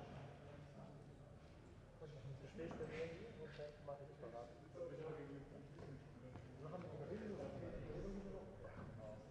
Kann nicht sein.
Dann geht es weiter mit dem Achtelfinale.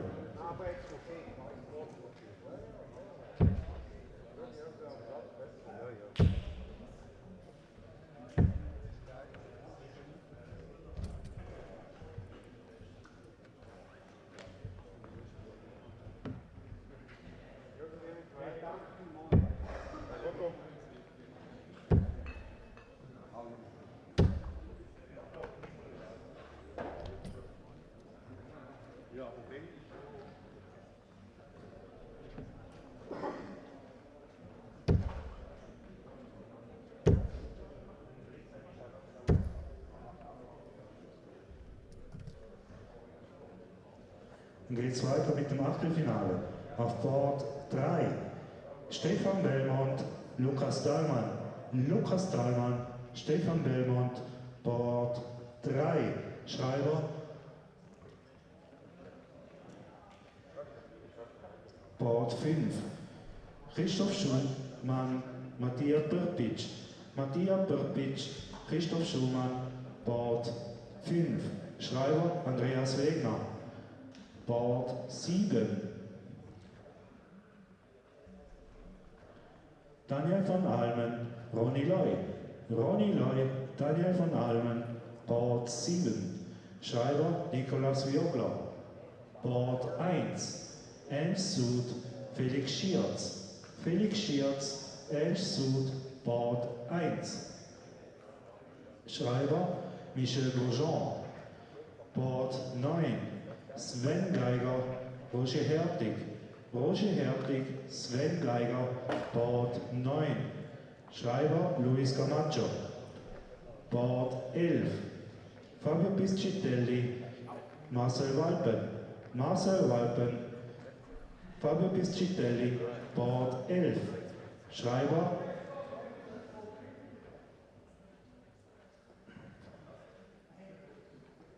Patrick Danton. Board 13. Joel Breitenmoser, Arnold Christian. Christian Arnold, Joel Breitenmoser, Board 13. Schreiber Jochen Graudenz. Board 15. Fabian Limacher, Patrick Wachter. Patrick Wachter, Fabian Limacher, Board 15. Schreiber Marc Bichsel.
Welcome back, and we are now into the last 16 of SDC Tour Event 7, and two brilliant players we have.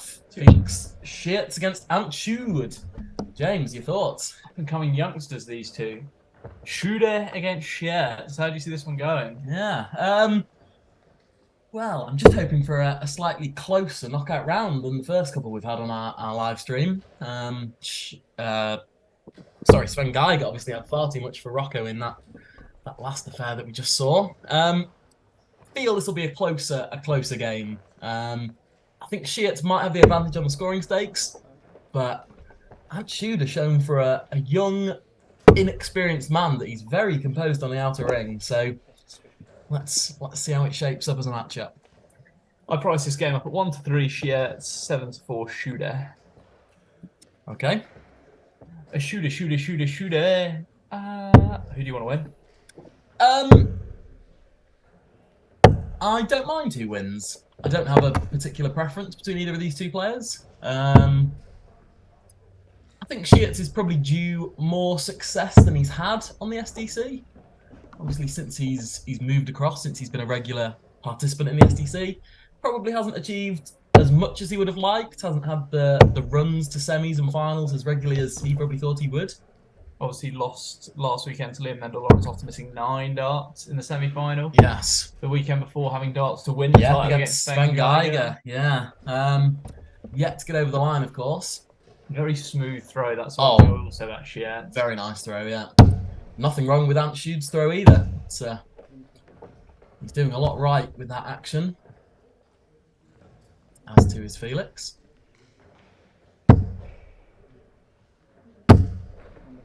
Finds 2 trebles there very nicely to leave the big fish. Still yet to see this reeled in on stream. Can Sheets be the first one to reel in the big one? It's quite remarkable, really. We've had live streams of the SDC for over 2 years now, and yet to see a 170 popped on that channel.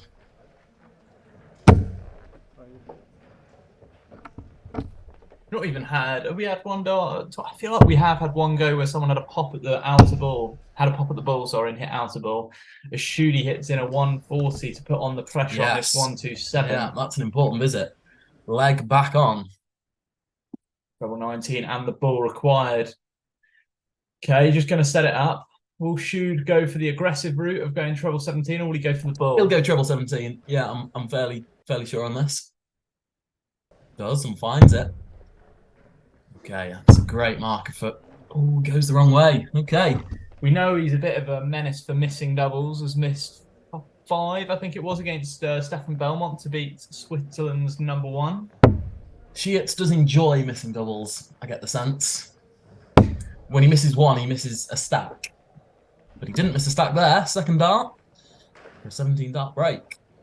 1-0 Ronnie Liu, 1-0 Fabian Liemacher, and 1-0 Stefan Belmont. For those of you who missed it, Fabian Liemacher coming from 3-0 down against Jochen Groudens to beat him 4-3. Yes, he did. Yes, he did. I think this could be a runaway for Felix Sheets after picking that opening leg. Judy, a very tidy player, but I just don't think he's got enough for Sheets. And if he loses this leg here, I feel like he could combust. Of course, we're still at first to 4. We'll move up to a slightly longer game in the next round.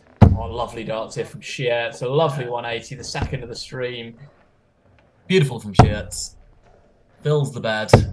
And will Sjoerd reply? Ooh, okay.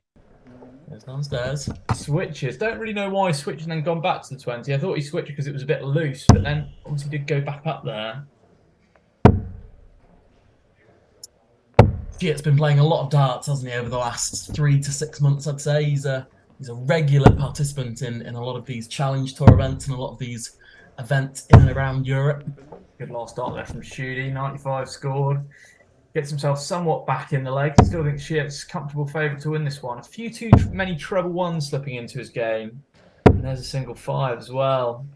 That's a poor visit from Felix. Allows Ant Sjoerd again, just like the last leg. If he hits a 2 treble visit here, he's back firmly in control. Okay, thumbs up dry. So it's still in Felix's hands.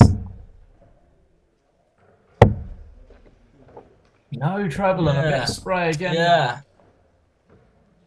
They didn't look entirely convincing, those darts.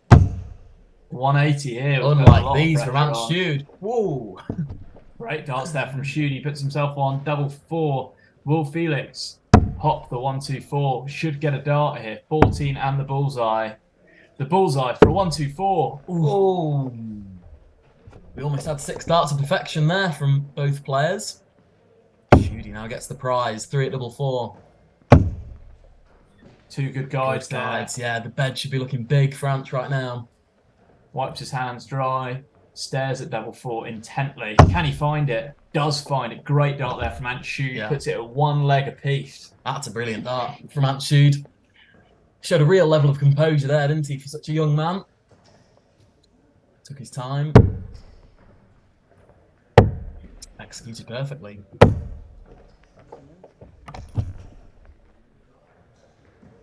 Nice 6 there from Schude. Steady start.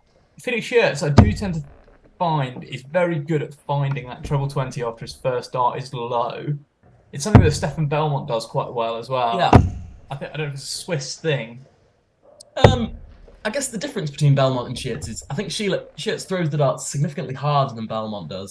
He really does force them into the beds, doesn't he? He really does throw them aggressively. They don't seem to go into the board that deep, though. If you look at his spears, the points still stick out a fair bit. Yeah, true. Don't know what point length he's particularly using, but having seen Felix throw live and having seen him on the live streams, he certainly does give it a good ripple into the board, I can tell you that.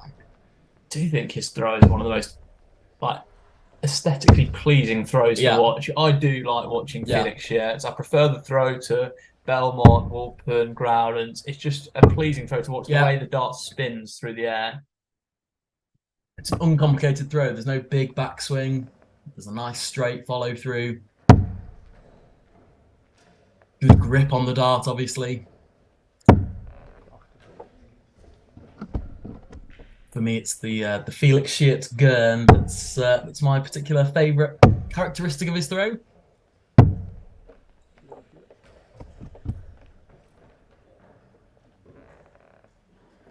Requires 120 here.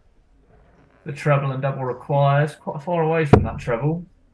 Can't adjust. Will he go down to 16? Sorry. Yes, he does. 56 left. You said he was good at finding the trebles, James, generally when he's low. Are you a bit surprised he didn't stay there? I think with Ant Schude so far away, I think, to be honest, he's probably looking to set up the 16s. So I don't think Ant Schude will take out this 1-3-2. Like to see him have a pot, of course. Everyone loves the 1-3-2 checkout. 1-3-7, sorry. I'm pretty sure he hit a single 20, a single 5, and a treble 19, which is 82, not 76. But who am I to complain? Doesn't matter anyway. Felix Schiertz takes out the combination finish there, which was 56. Was 56. And that's 3 breaks of throw in 3 legs. This game here. Steiger, I thought he went home. Didn't realise he was scoring this game. Conor Steiger's long and truly home. I thought he began the day at home, but he did not. He was here today, Conor. Good last start there from Ant Schude. Fabian Liemacher looking to get through into a quarter-final once again. 3-0 up on Patrick Vaxer of Glory Bomb. Lucas Dowman 2-1 up on Stefan Belmont. Do you think that could be a massive upset? Certainly in the makings for one. Daniel Van Olmen up on Ronnie Liu. Haven't seen him have a run for a while, Van Olmen. No, we haven't. Haven't also seen a run from Schumann for a while as well. So exciting one for him there. Good darts from Schiertz here. Another one would put big pressure on Schude. Just a ton. Marcel Wolpen in cruise control there on board 11. Yeah. He really has had things his own way today, hasn't he, Marcel Wolpen, up until this point? Lovely 140 there from Ant Schude. Puts him back in control on this leg, especially on the Schiertz throw. But can Schiertz steal the control back with a 180? Yes, he can. When Schiertz's first dart is at the top of that treble 20 bed, I back him most times. Got a very nice throw for that.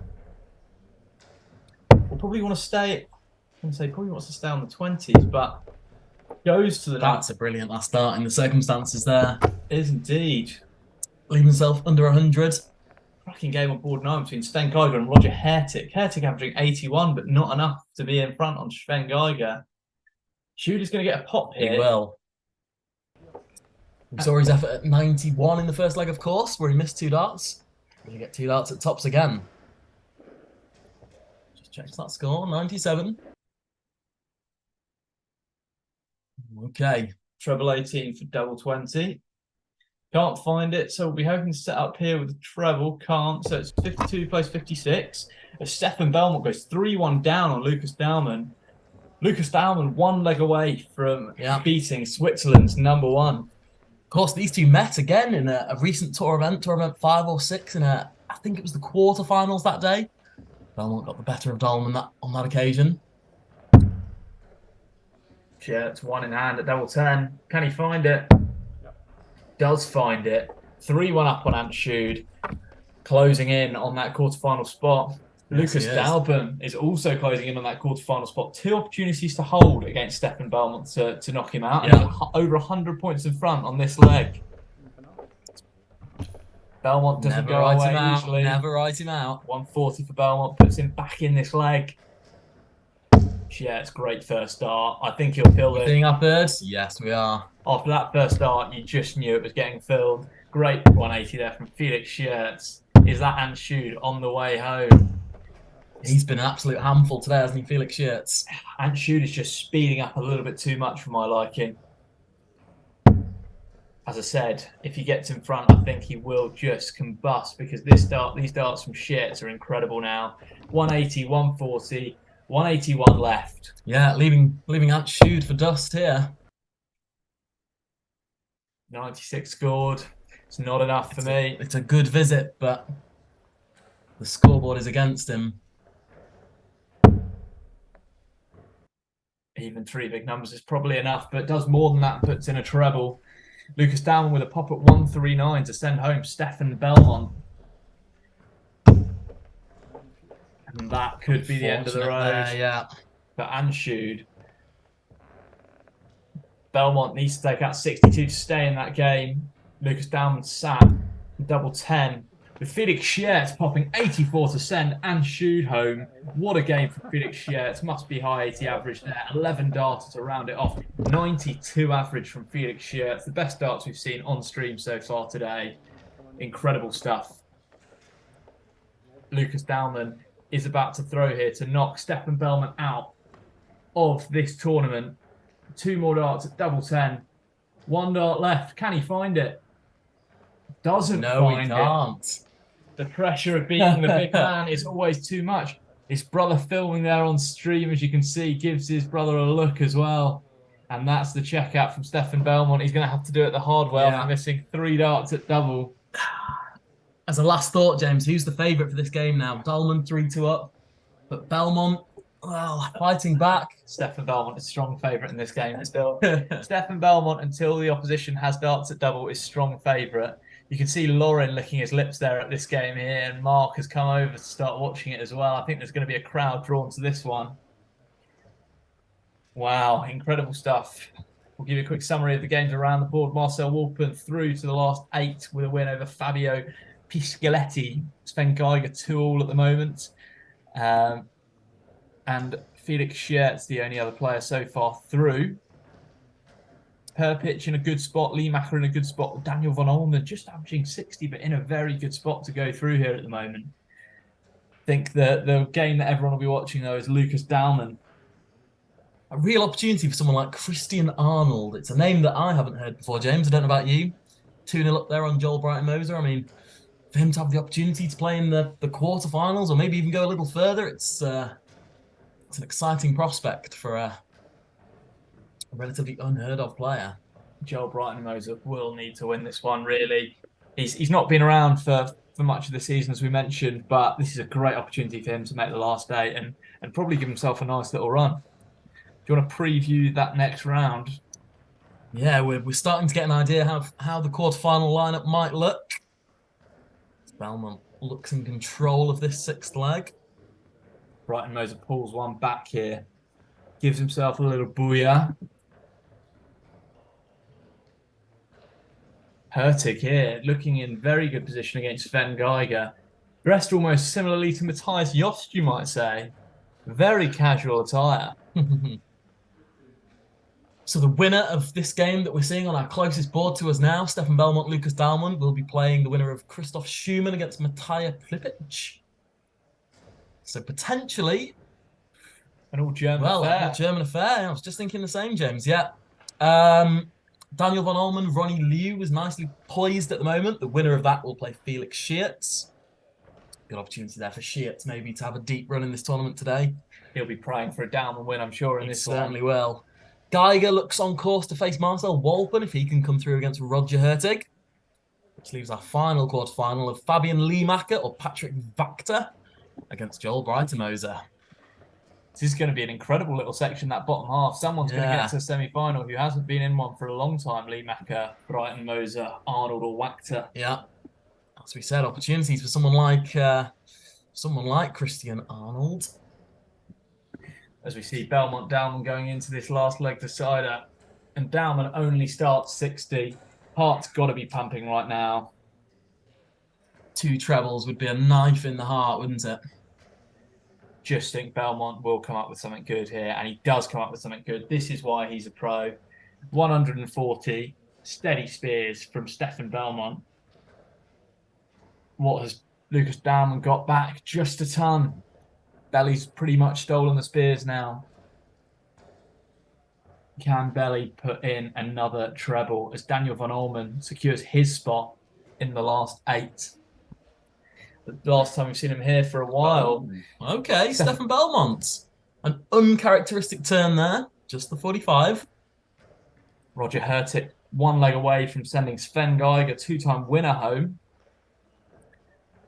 Only a 60 there for Lucas Dahlmann. 35 points behind Stefan Belmont. Belmont with the throw. You feel 2 trebles from either player, which Stefan Belmont has just obliged, would really seal this leg. Yeah, has Dahlmann got the fight to keep going in this game? 55 is not enough for me. Another trebleless visit would suggest not. Here we go. Can Belly just put in, I think, even 1 treble? What do you think, James? Demoralising or inspiring having a camera follow your every move if you're Lucas Dahlmann in a game like this? Would you use that as inspiration or would you feel angered and disappointed? I think, to be honest, I would just be trying not to focus on it and just focus on the game of darts at the moment. The camera there doesn't make a difference, really. Like, if you're Lucas Dahlmann at the moment, he's got to just be thinking about the board. Point. Easier said than done, of course. Stefan Belmont doesn't quite finish it off, so Dahlmann will have a poke here at 143 to send Stefan Belmont home. I think it could be a little bit too much to ask, and it looks at the first dart that it is too much to ask. He's certainly not found a treble there by that body language. I think he may have even missed the big number on that occasion. His hands look sweaty. Knees weak, arms are heavy. Can he get out with 43? I feel that might be his best case scenario here. Doesn't even leave under 100. Belmont, 25. I don't know if he's missed the big number as well. I suspect From he that might body have language, done. it looks like it. 1 dart in hand to send Dahlmann home. Doesn't look like he's got it, so Dahlmann is going to have 1 more pot. And he's busted his score, James. So wow. Not only is he not checked, he's made life that little bit tougher if he does come back. I'm assuming Dahlmann might get a dart here from his body language. I think what's happened here is he's hit the treble, missed the single number, and is now berating himself. And I think now he's gone back to set it up, has set it up, but I think too little too late. 25 left for Stefan Belmont for a 21 dart break of throw to send Lucas Dahlmann home. It's been full of nerves, hasn't it, this last leg? It's not exactly been a quality encounter. The crowd starting to build up. They are, yeah. Dahlmann looks nervous. He's left double 13 if he returns. Belmont, last dart in hand. We'll know by the reaction, and it's there. Belmont has sealed the deal. Only just, I'd say, crawling over the line, really. But has enough in the end. Lucas Dahlmann. Markin Helder walks away there just as if to say, shock, bellies through again. Sven Geiger, Roger Hurtig will go to a last leg decider.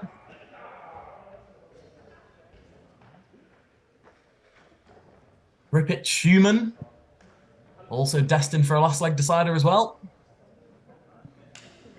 We'll be back in a couple of minutes with our confirmed quarterfinals.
Dann geht es weiter mit dem Viertelfinale.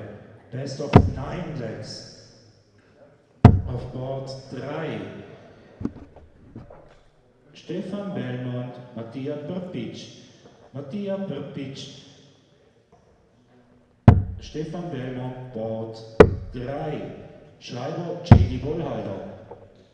Auf Board 5. Daniel von Almen, Felix Schierz. Felix Schierz, Daniel von Almen, Board 5. Schreiber Fabio Piscitelli. Board 1. Roger Hertig, Marcel Walpen. Marcel Walpen, Roger Hertig, Board 1. Schreiber Ange Sud. Board 7.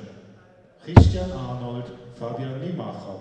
Fabian Limacher, Christian Arnold, vor Board 7. Schreiber Patrick Wachter.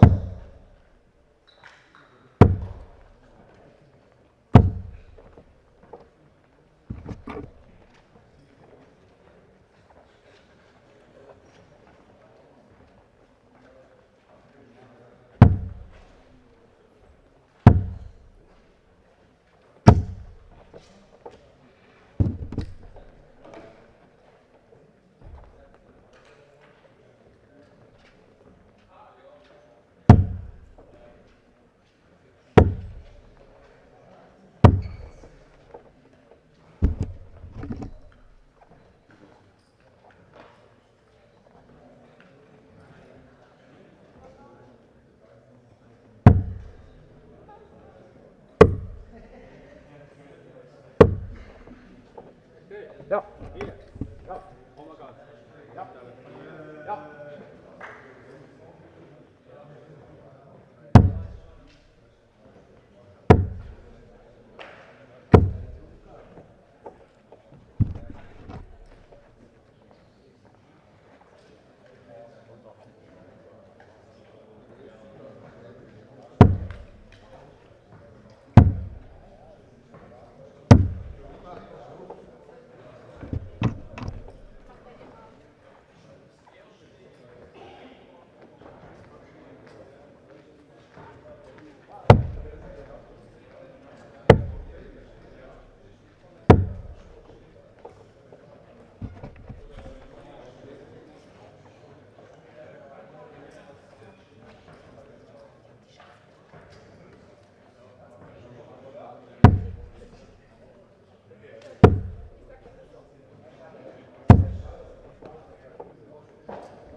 Welcome back.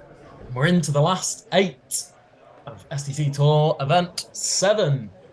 And a very familiar face on your cameras here.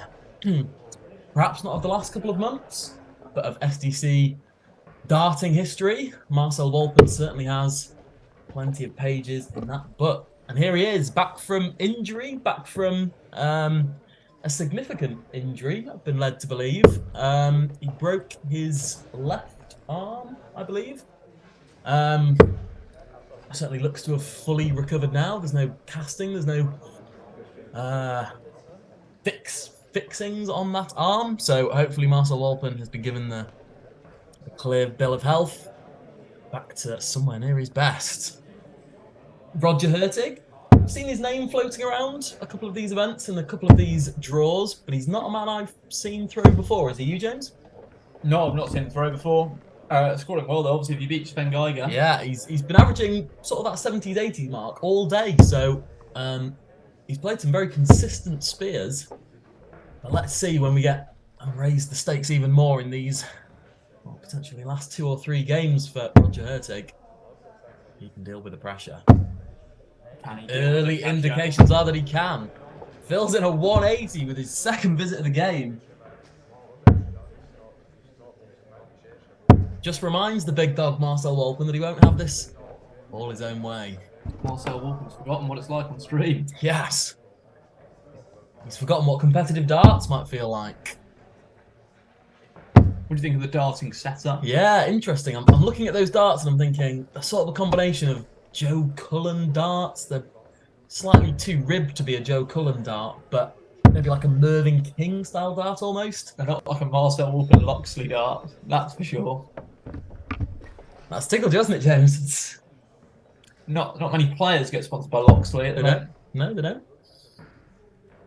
No, we know that Marcel Walpen and Stefan Belmont, of course, are locked in with Loxley for the time being. He's had a really poor start here, Marcel Walpen. He'll be wanting to forget this. Then a 180 will surely ensue now. 140 still leaves him over 100 points behind in this leg. But it's early days. First to 5, of course. Will be set up nicely here. Certainly will. Yeah, well, what do you think his darts are resembling? Can you think of a professional player or a Swiss darting player that you think his setup kind of mimics? Let me have a quick look now.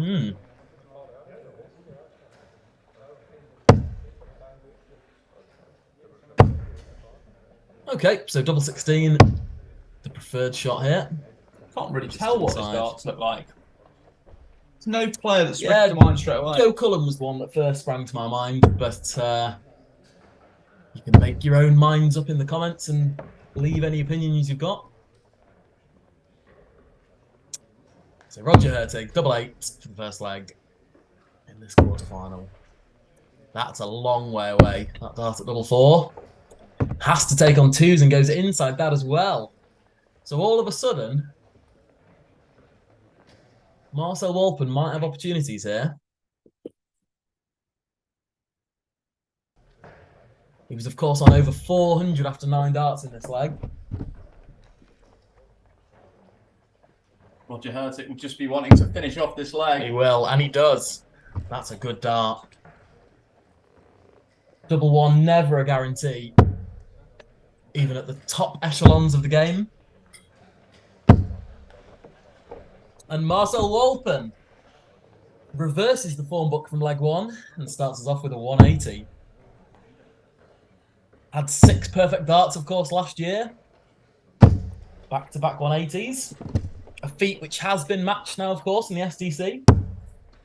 And Marcel Walpen, that's 4 perfect darts. Ooh, doesn't make it 5. But it'll be pleasing to see this turnaround.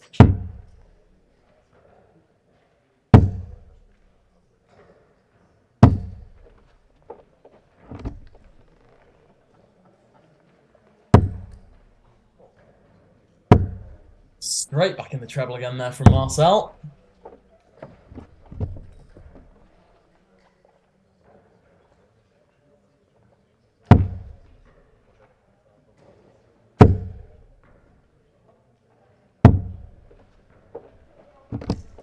Interesting to consider, really, what a break in play, obviously an unforced break in play, will have had to Marcel Walpen's game. I think he was certainly on the improve in the last 12 months leading up to his injury.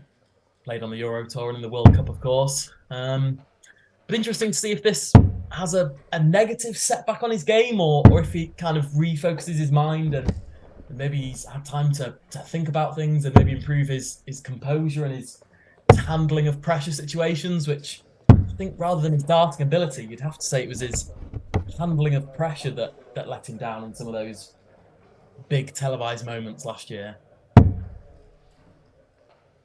Perhaps some time away from the game might have done that element of his game some good. Only time will tell. So Marcel Walpen wraps up leg number 2. 16 dart hold of throw.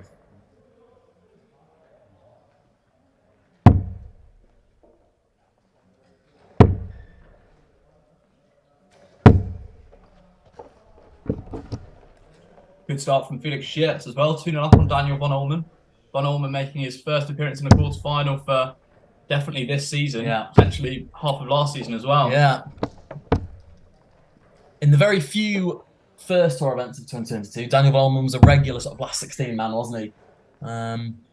Sort of falling a little bit off the radar of late, but good to see him back. Mixing it among the best. Had Lucas Dalman won that last game against Stefan Belmont, I would say the draw would be so wide open today. Yeah. You're looking down the 8 players left, and of course only 2 former winners, and you're looking at one of them here, Marcel Walpen, Stefan Belmont, of course. Needs no second introduction. For me, if I was a bookie pricing up how the odds of Belmont against the field, I'm pricing Stefan Belmont up currently at about 1-7. That might sound extreme, but Marcel Walpen hasn't won a game against Belmont really on the SDC Tour ever, I don't think. They are in opposite halves of the draw, of course, so that collision, if they did meet, would be in the final. Marcel Walpen not beating Stefan Belmont ever in the SDC. No, he hasn't. On top of that, you're taking into account that he's just broken his arm and just coming back to darts again.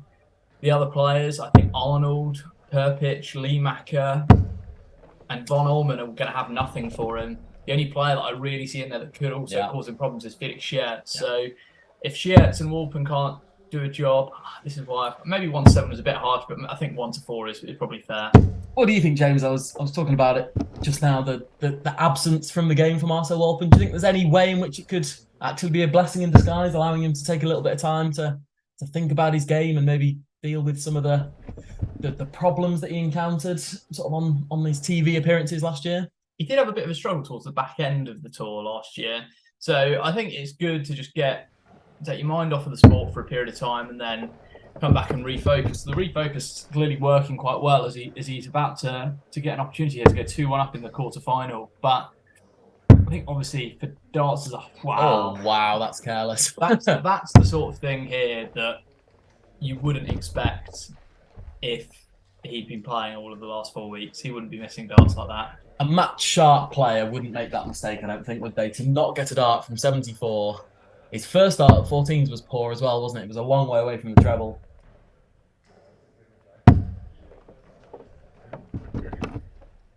I'll tell you who is a match-sharp player at the moment. Ty Perpich, who's 2-1 up on Stefan Belmont.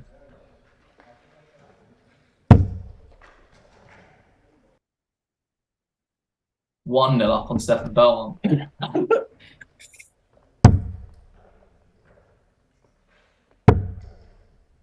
You might have been thinking of this game, of course. Roger Hertig, 2-1 up. No panic stations just yet for Marcel. No panic stations for any of the big boys here yet. At this stage, you would expect legs to go both ways. It's not going to be a one-sided affair. Of course you would. As Roger Hertig fills the bed for his second 180 of the game. Third in total of the match. How would you have priced up 10 minutes into these quarterfinals if I'd said Stefan Belmont's be the only player not to have won a leg so far in the quarterfinals?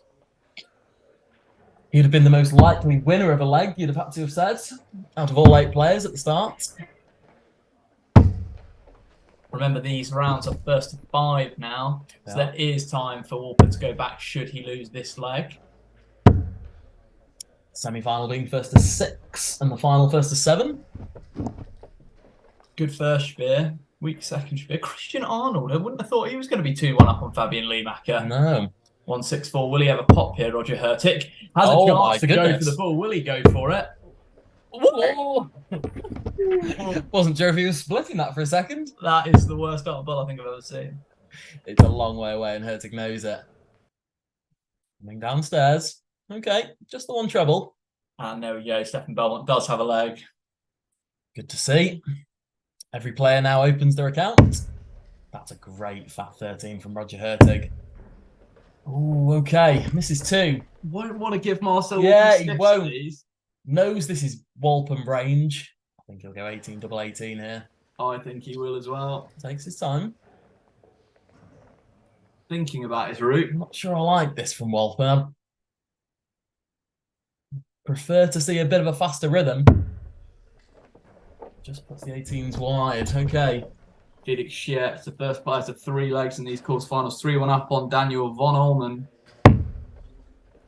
And there, Roger Hertig follows soon after. 3-1 up, on Marcel Wolfman.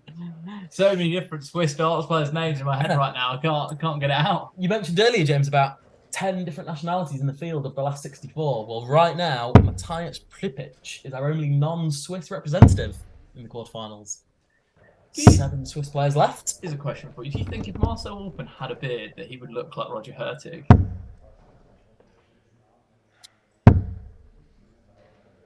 I have heard murmurs that Marcel Wolfman could be Roger Hertig's dad. Oh, I think they're the same age. Oh, I don't think so. I don't think so. Marcel Wolfman must be in his mid-30s. I don't think so, James. I think Marcel Wolfman's in his late 40s. And I'd say Roger Hertig might be 30, if I had to guess. Oh, you are right. Marcel Wolfman is 47. I think I did know that, yeah. Probably should have known that, I think. So apologies, Roger.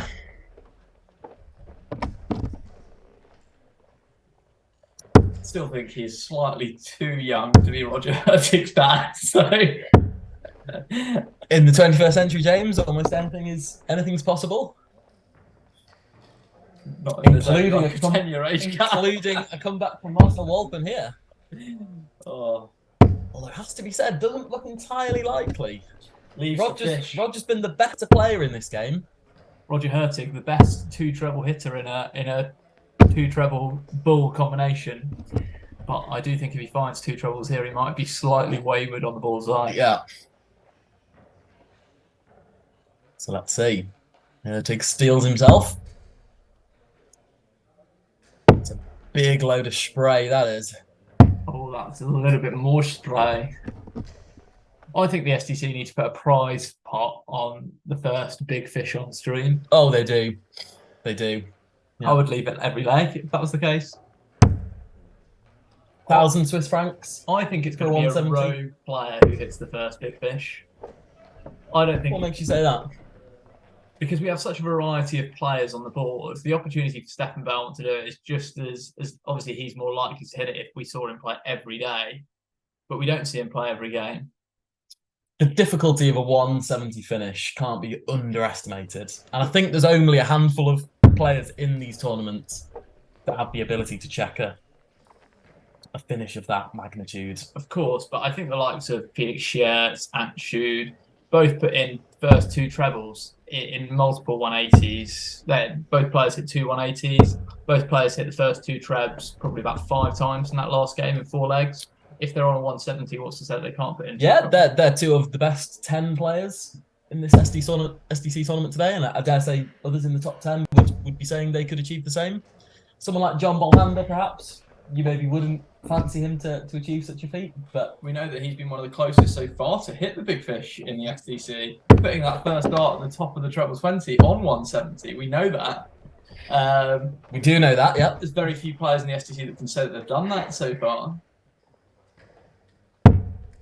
Maths, no hindrance, of course, to Big John. No, very good mathematician, very good counting. As Roger Hertig hits his 3rd 180 of the game.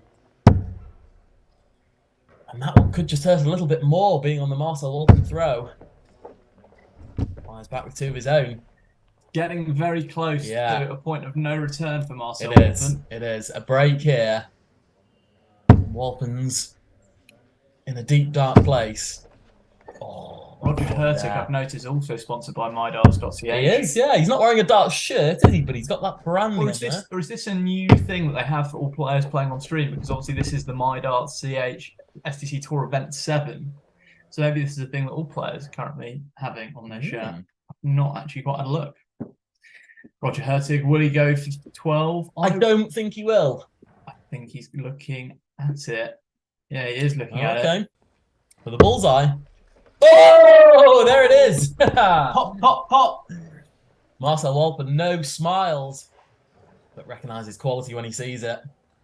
Wasn't sure he was going to go for it. I thought he'd turn that down, but I've noticed that you tend to Made the right say. decision. I noticed that when someone's on it, you will always tend to say what you would do. I don't think he'll do this, but lots of players have their different MOs, and he is a guy that likes to go for bullseyes. We saw that earlier with the Troll 20 treble 18 ball attempt. there was only one way of checking that 164 effort, and given he'd hit the first two trebles, that was a somewhat of an inevitable shot. But with Marcel Walpen on 137, I personally wouldn't have gone for it either, but I know some players like to show the fanfare on the stream. they do, yeah. And Roger can watch that all night long. It's here for you, Roger. Here we go. Is this now? And it's your fourth 180 here for you as well. Not quite. Good 140 here from Roger. Puts himself over 170 points in front of Marcel Walpen. Yeah. He needs a treble. I've been really impressed by Roger Hertig in this game here. He's played very, very well. He's looked really composed. His scoring's been good. Some big scalps here as well. Sven Geiger, not to yeah. mention, two-time winner in the last round. Yeah. Now looking to set up the big fish. No, it goes even better. 132 for Roger Hertig to send 132 left. Sorry, to send Marcel Walpen home. We got there in the end. Will he go the bullseye route? A man who's also been sent home is Daniel Van Almen, losing 5-1 to Felix Schiertz. He doesn't. Just a big ton is the play. That's what he obliges with. No nerves, seemingly, from Roger Hertig there. Double Marcel 16 after Walpen's 12. so far behind. This has been nothing short of a blistering performance from Roger Hertig to seal the deal. 5-2 victor against Marcel Walpen. Who would have predicted that? 84 average from Roger Hertig, far too much from Marcel Walpen. 5-2 win, and he books his spot into the semi-finals with Felix Schiertz. We'll be back shortly.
Dann geht es weiter mit dem Halbfinale. Auf Board 1. Stefan Belmont, Felix Schierz. Felix Schierz, Stefan Belmont, Board 1. Schreiber Matthias Börpic. Board 3. Roger Hertig, Fabian Liemacher. Fabian Liemacher, Roger Hertig, Board 3. Schreiber Daniel von Almen.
Welcome back, and here we go.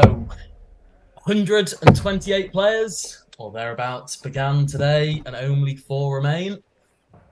We are into the semi-final stages.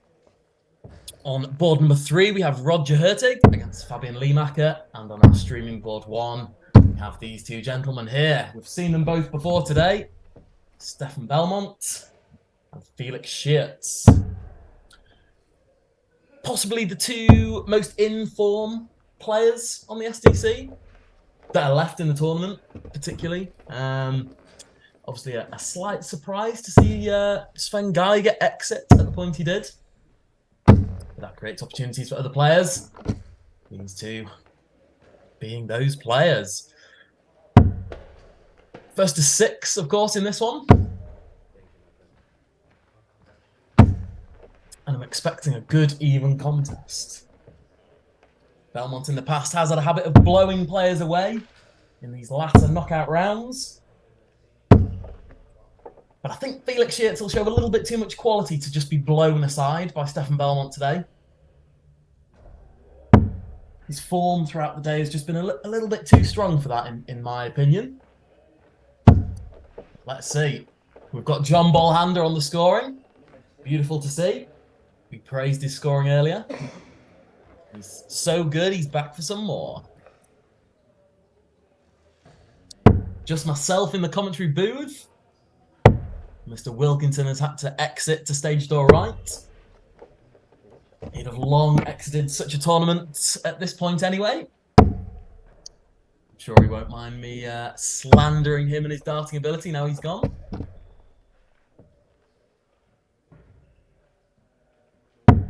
So here we are. We're underway in Roger Hertig versus Fabian Liemacher. Hertig with the throw in that one.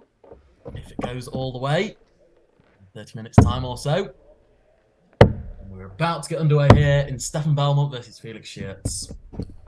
2 of the top players in Switzerland battling it out. Let's hope we get a rip-roaring contest. I'm going to predict a 6-4 win for Stefan Belmont. I think Felix Schiertz will have opportunities in this game. And I'll try and identify those for you when I think there's a real momentum shift or there's a real opportunity to break the flow of the game. I think Belmont will be in control of this game. Will probably lead from the start. May well get 3-4-1 up. But I think Schiertz will consistently get himself darts in legs. I guess it's about hitting the right ones at the right time and not letting too many pivotal opportunities get away from you. But easier said than done against a man of Stefan Belmont's quality. It's easy to sit and criticise the commentary booth, but it's a much different fate on that stage. My first observations of Stefan Belmont, we saw him obviously in the group stages from a bit of an obscured angle, but he's using his own personalised flights. A very interesting design on those flights. I think you could just see his initials or possibly his whole name. Yeah, you can, SB and Stefan Belmont, his name on there as well. Nice little design. I'm sure available through MyDarts. MyDarts.ch.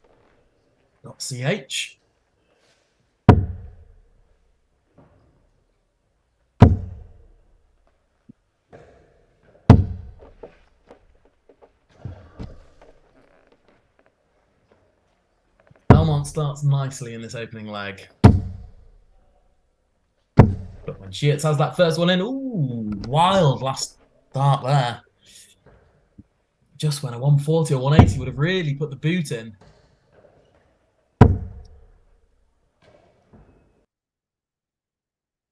But can you ever really boot a man who has scoring power like that? First 180 of the game. It's in the ledger of Stefan Belmont. We've maybe been a little bit dry of the 180s today. I know there's been some quarterfinals, semi-finals that have featured up to 10 180s. I still remember that epic between Belmont and Walton. that featured 9, 10, 180s in the space of just as many legs. Be a pleasure if we got something similar today. So Felix Sheets, 137. Okay, tops could be the play, or treble to. Ooh, goes tops. Wisely misses on the underside. So he will be coming back for tops if he's allowed. Belmont 9 for his favoured double 8, and there it is, 2 darts. Pop. Sheets a little unlucky there. That dart at treble 19 was an excellent dart. 137, a difficult finish in that respect, needing the 2 trebles or the 2 doubles to finish that combination.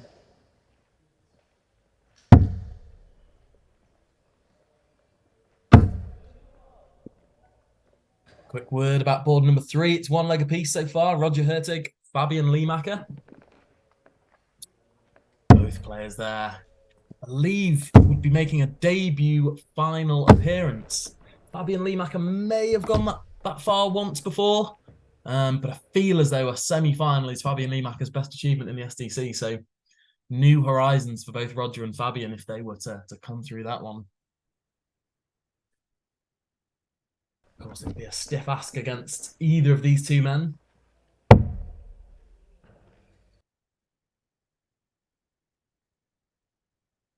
Sheets looks to leave the 170. Okay. Just the 1 treble. Still in good control of this leg on his own throw. So here's what we notice. Okay, Stefan Belmont goes downstairs. On dart number 2, something you do not see very regularly. We often are somewhat critical of Stefan Belmont for staying on the 20s when, for all intensive purposes, it looks blocked or looks obscured. But he switched straight away there after his first dart dropped low. Let's see if that's an exception to the rule, or if we've got perhaps a new attitude of Stefan Belmont. Good last dart. Leaves 100. 2 dart finish as opposed to Felix's 3. The treble would leave tops. Oh, that's not particularly close from Felix. He composed, he measured it nicely, but the execution wasn't there. Right, Stefan, it's low. He'll have to stay there this time. Tops or treble. Goes for the treble. Just sprays into the 1 segment. Okay, Felix. For his first leg on the board. And to relax him into this contest. Double 10. And now double 5. It's a place no darts player wants to be. Chasing up, then down, then back up again.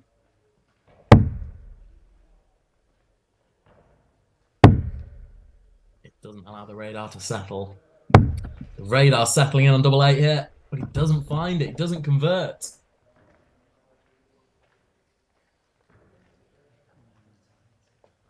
Stefan Belmont, visibly warm. Visibly perspiring on his forehead there. Of course, it's a scorching day here in the UK and around Europe. Felix Sheets comes up dry once more. But Stefan Belmont on double 4 snatches it into single 13. Oh my goodness. Did not think that would be the outcome there.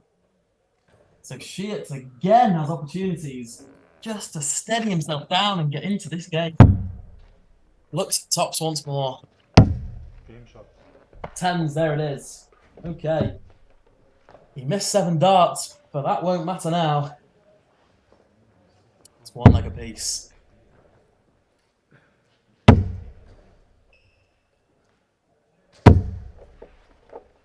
Even Stevens in this game.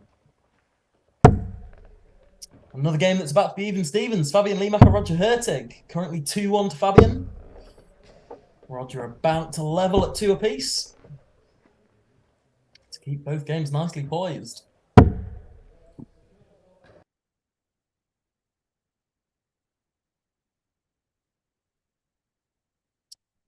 Belmont with another 140 there.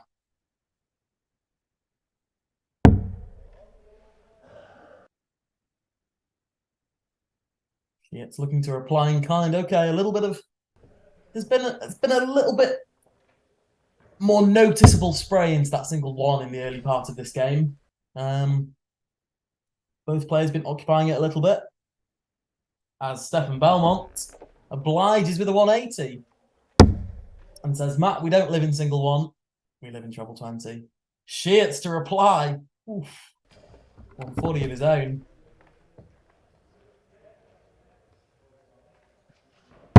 Never best to second guess these darts players. They can very quickly make you look a fool. Great last start there from Stefan Belmont. Under little pressure in this leg from Felix. As there we said about the affection for that single one. Tends to be the direction both men have misaligned into. Stefan Belmont clears up in 13 darts. Very good work. We know that Belmont, we saw him in the group stages again. He was feeling the heat. We saw him sort of wafting that shirt, trying to create a little bit of cooler air, of cooler sensation. I mean, it's one of the easier sports, I suppose, to manage the conditions. But everyone's body reacts differently, of course, to such heat and such fatigue, which I'm sure will be playing a factor at this time in the day. And obviously, with the conditions as we've mentioned.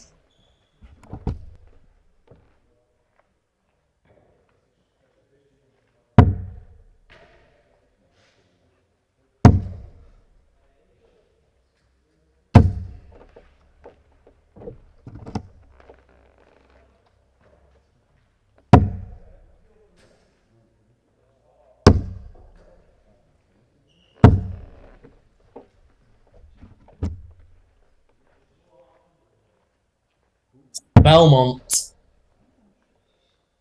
could have had his 2-0 advantage for the first two legs,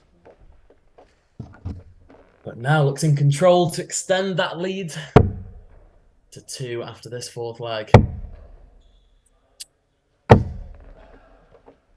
last treble from Sheets. Just keeps himself interested. Oh, but a spectator is all he'll be. And Stefan Belmont, does he find the treble 19? He doesn't. But the damage is still done.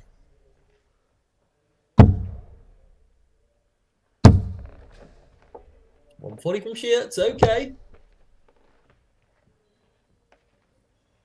He's had a good leg of his own.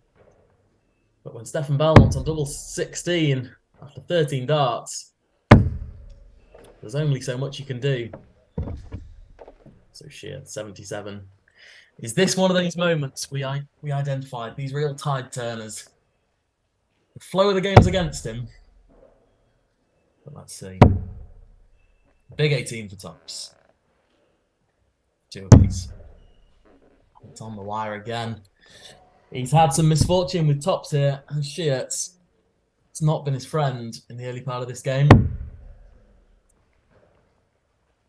The side of the board that's nearly always Stefan Belmont's friend is this red double 8. Okay, not converted.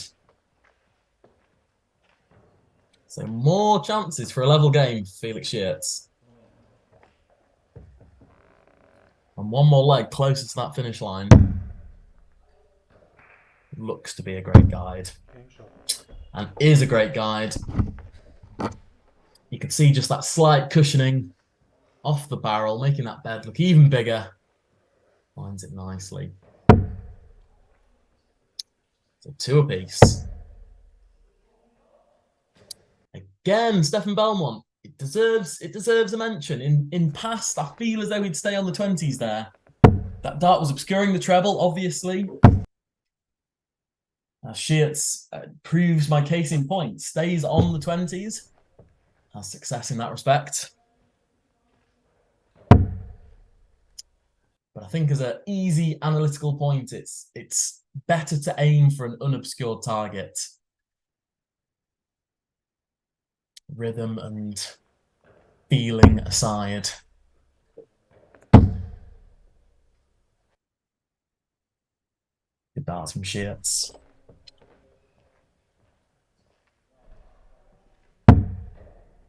Just to quickly remind you of the routes for both of these players today to get here into the semi-final. Sheets had the group stage all his own way, as so often does, only dropping one leg over the course of his 4 group stage games. And having his own way in the knockouts too, losing one leg in all of his last respective 4 knockout games. Beating Daniel Leyer in the last 64. Claudio Donner in the last 32. Good game there from Claudio, averaging in the mid-60s. Anch Sood, that game that we saw on our live stream just a couple of rounds ago. And then brushing aside Daniel von Olmen, really. 15 points in the averages between the two of them there. But this is biggest test yet against another Swiss player in Stefan Belmont. As we saw Stefan Belmont in the group stages in what could have been a potentially tricky affair. Stefan Wiss, a player of great potential, perhaps if not at his brilliant best right now, and Marc Bichel too, a man who's participated in semis and finals before, not to be underestimated. To be resumed. It'll be one more dart at tops for Felix Sheets. It hasn't been his friend. But this is for a breaker throw. Takes his time. Tops. And it's low. It's missed high. But is that the sign of tension? And possible frustration at a double that hasn't been working for him? But Belmont's been leaving this side of the board and leaving it for good reason. Because he's been hitting it with great effect. Yeah, in Stefan Belmont's group stages, he lost 3 legs over the course of his 4 games. Stefan Wiss managed to pick up a leg in each of their 2 encounters in the group stage. Stefan Belmont had it all his own way in the top 64 and last 32 game, losing only 1 leg to Marcel Guga and whitewashing Thomas England. The last 16 game with Lucas Dahlmann, of course, we didn't see it, but we were, myself and James, covering that one in the background. Lucas Dahlmann 3-1 up. Really should have had several darts to win that game, but didn't get over the line in the end. Stefan Belmont's not a man you want to give too many opportunities to. Dahlmann, credit to him, averaged 80 in that one, so can go home at least with a strong performance and a good memory, if not a perfect one. Of course, brushing aside Mateja Plipic in the quarterfinal.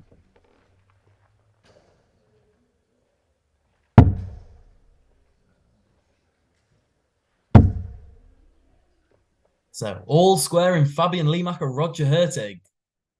It's now effectively a group stage game. They're locked in at 3 apiece. 3 more legs will decide the winner in that one. Stefan Belmont too, just 3 legs away now from victory. Sheets. Looking to hold a throw here. Stefan Belmont, treble 17. Doesn't look to have hit the 17s, no.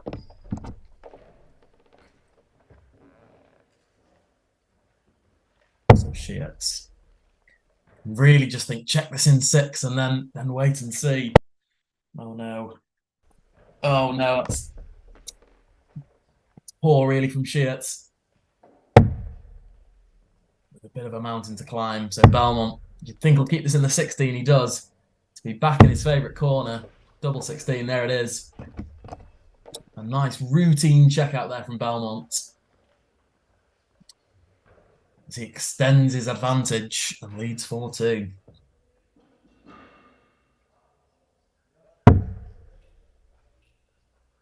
So low of the treble, but over to the left. Potential room there. Okay, now looks more obscured. But stays there. And finds that treble 20. As he's done so often in the past. And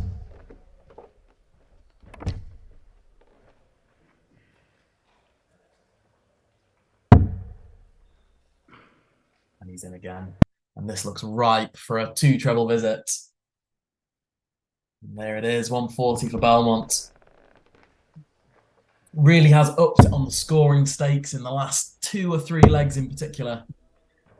It hasn't been those moments of doubles that have been telling for Sheets. It's been the scoring. He hasn't been able to live with him in the last 2 or 3 legs. Had those opportunities, of course, didn't he, in leg 3 and 4?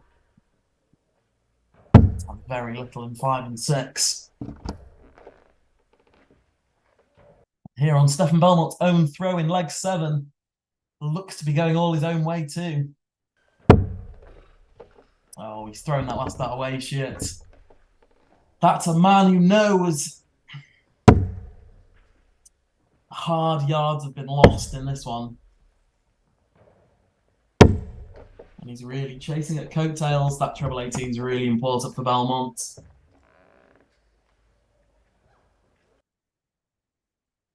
We'll have at least 6 darts from 70, you'd feel here. Shit, his tempo all wrong in these darts here. Resigned to his fate in this leg. Belmont is a ruthless executioner of occasions like this. And there we are, 2 darts. 14 dart hold. 1 leg away from yet another final for Stefan Belmont. And is Shit's race run before it's even really begun. He's shown glimpses.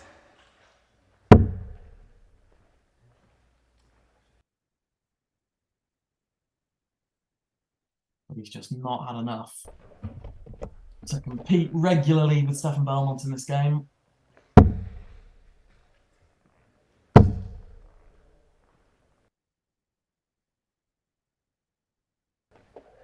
So the equation's simple. 4 legs in a row for Shits is all that'll do.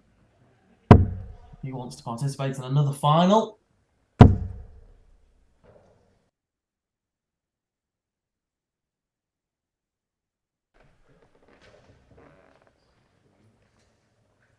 Belmont. The march goes on.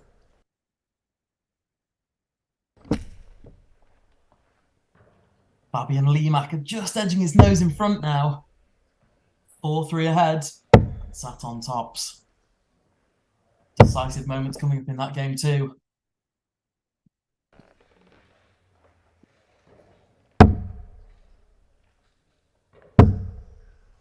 Felix. Not afford any slip-ups at this point. He's 100 or so points ahead. I think he'll have at least 6 darts.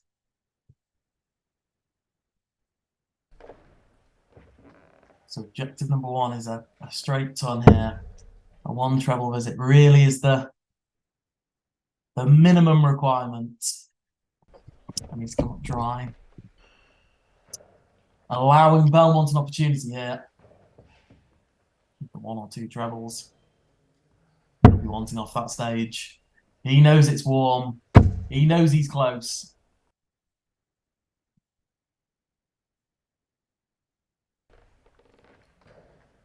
He knows that darts aren't easy right now. Tops for Sheets. No need for composure this time. He had the rhythm, but he pulls it low. The momentum was good there from Sheets.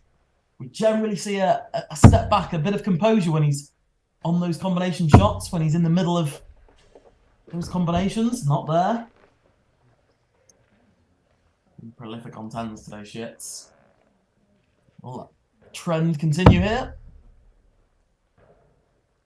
6, double 7. Finds double 7, okay. Gets another leg back. 5-3, okay. Which is exactly the same scoreline in our Second semi-final, Fabian Liemacher leading 5-3 against Roger Hertig.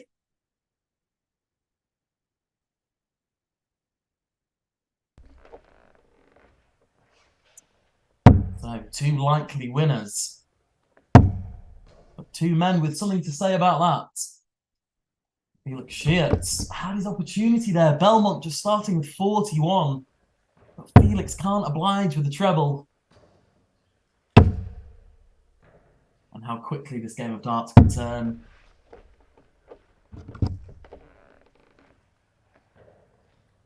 From having an opportunity with your first 3 darts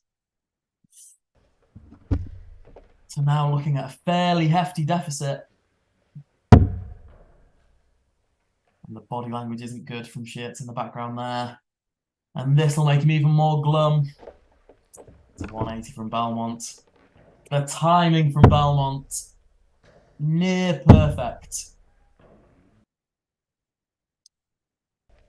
Shearts' rhythm, clearly affected by that 180.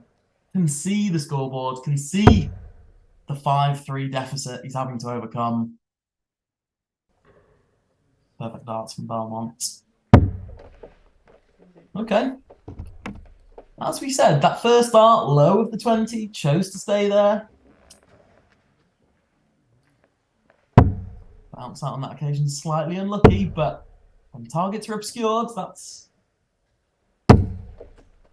not a completely surprising outcome. So Belmont 142, and plenty of time to tick it off. Will stay there for double 20. And what would be an unbelievable finish from Stefan Belmont to round off a brilliant victory over Felix Shearts. 142, treble 17 tops, our highest finish of the day. And it's to that man, Stefan Belmont, as he marches on to yet another final. Join us shortly for our coverage of the final between Stefan Belmont and the winner of Fabian Liemacher and Roger Hertig.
Danke, wenigstens einer, der das schickt. Wenn keiner nicht sagt, dass du nicht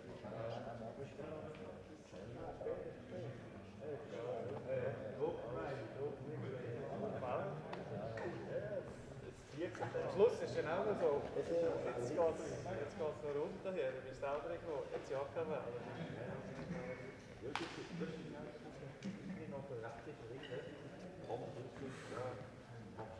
Ja, wenn Fußball am Zeug gehört, ist es in der Runde. Das ist gut. Drei Pfeilen auf die 24. Ja, ich habe auch die. Das sagst du schon, das haben wir ja gesehen. Ja, nice. Ja, schon mal, es hat jetzt Rohr.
Die haben sie ja dann geändert, oder?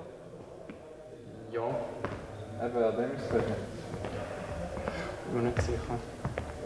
Aber ja, also, ohne nicht geändert eigentlich. Aha. Also ich weiß es nicht, ich habe nicht ganz gecheckt, was ich das machen.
Wieso hat man eigentlich Stevie so gelacht? Weil ich echt von mir nachgenommen. Das war nicht Stevie.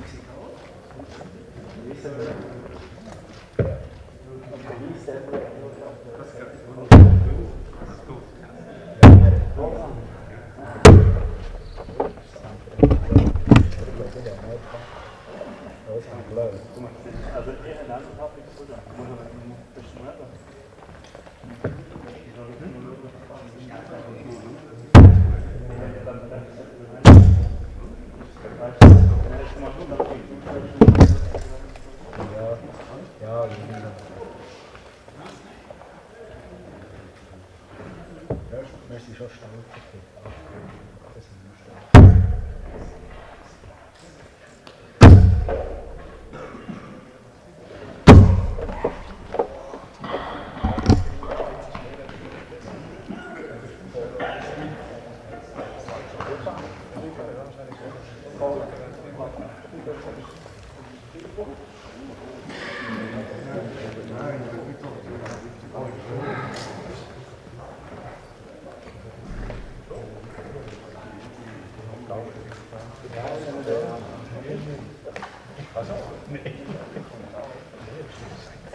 wo noch einmal der Versuch einzusteigen in diese Partie. Leider ist das Internet hier nicht perfekt. Ich kommentiere live aus der Turnierstätte, aber versuche trotzdem mein Bestes, die Partie für Sie zu kommentieren. Ja, Stefan Belmont und Roger Hertig, die haben einen langen Turniertag hinter sich. Man sieht es ihnen auch an, die Hitze, die ist nicht ohne, die ist nicht zu unterschätzen, auch heute, aber Stefan Belmont kann das bisher am besten ja, zurückstecken, kann man sagen, oder aushalten, spielt bisher den besten Turnier-Average und ist ja auch im Finale deutlich vorne, zumindest nach diesem ersten Leg. Mal schauen, was er mit diesen 84 Punkten macht. Checkt diese nicht aus, ist auf 25 Punkten Rest. Roger Hertig versucht jetzt nochmal an der Doppel 18, respektive der Doppel 9. Kann diese aber ebenfalls nicht nutzen, diese beiden Pfeile. Stefan Belmont also die Möglichkeit auf das 2:0 hier früh in dieser Partie. Das Spiel in die richtige Bahn lenken zu können. Die Doppel 4, die soll es aber ebenfalls nicht sein für Stefan Belmont. Also noch einmal die Chance für Roger Hertig, welche er auch nutzt im ersten Pfeil. Die Doppel 9 mitgenommen, stark gemacht von Roger Hertig zum 1:1 in dieser Partie. Welche beide, zumindest vom Average her, doch noch ein wenig zurückhaltend einsteigen, aber das stört natürlich gar nicht. Der Werdegang der beiden könnte zumindest im Halbfinale nicht unterschiedlicher gewesen sein. Stefan Belmont gewinnt 6:3, doch relativ souverän, fast mit einem 90er Average gegen Felix Schierz. War eine richtig starke Partie. Roger Hertig musste sich in einem Krimi nach 3:5 Rückstand gegen Fabian Limacher durchsetzen, abseits des Streams. Also auch dort eine klasse Leistung von Roger Hertig, der sich dieses Finalticket ordentlich erkämpfen musste.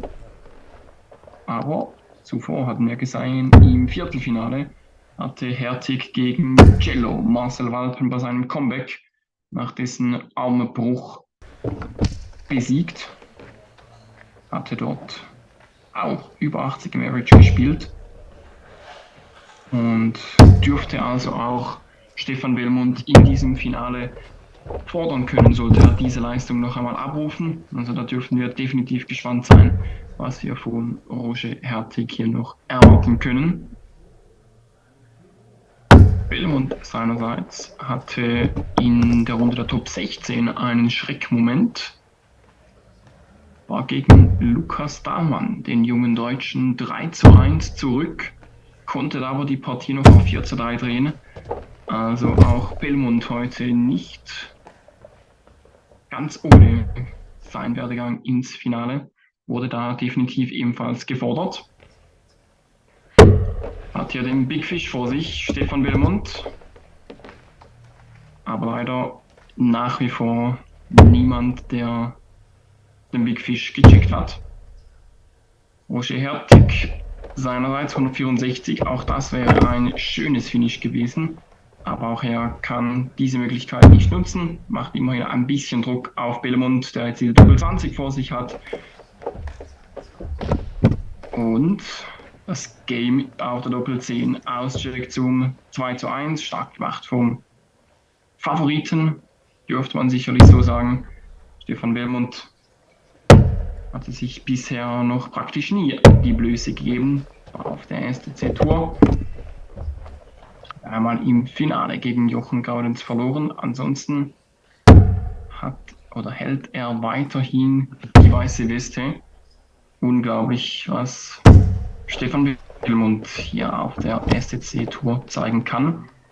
Und übrigens nicht nur auf der SDC Tour, nein, sondern auch neben der SDC Tour zeigt er klasse Leistungen auf der Pro Tour der PDC. Hatte dort vor 2 Wochen, als wir in Diessenhofen auf der Tour waren, dort bei der PDC gespielt. Zwar leider 6:2 verloren, aber jetzt kommt's, hat er über 100 im Average gespielt, also tatsächlich auch richtig, richtig stark gespielt. Und Stefan Belmont.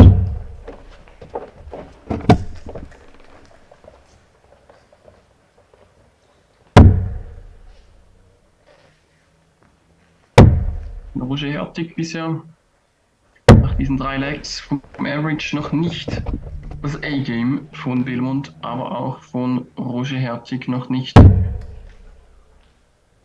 das beste Spiel. Da konnte er uns heute bereits schon deutlich bessere Darts zeigen.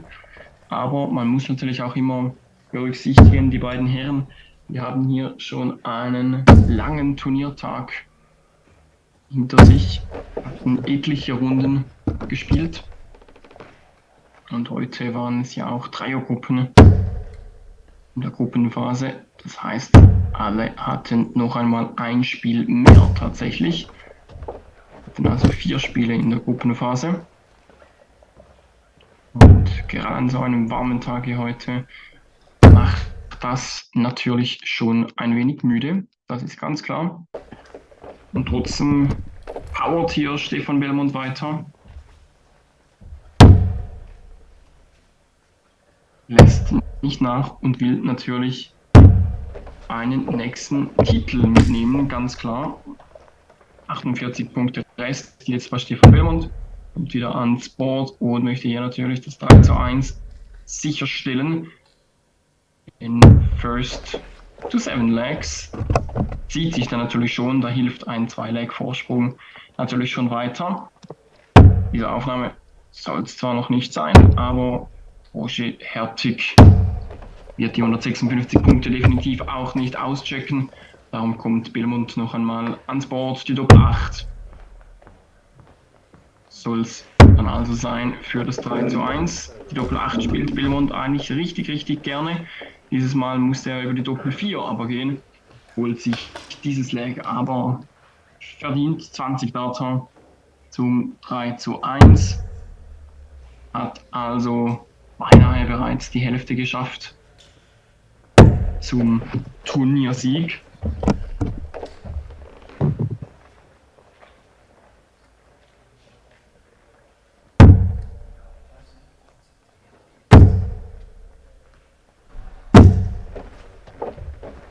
Bin wirklich gespannt, was unser Roger Hertig noch zeigen kann in diesem Finale. Denn wir wissen, der kann richtig gut scoren. Gegen Cello vor allem. Richtig, richtig stark gespielt. Startet hier wirklich gut auch ins 5. Leg 9 und 40 Punkte. Belmont zieht aber direkt nach, ebenfalls für ihn 140 Punkte. Also wieder gefordert.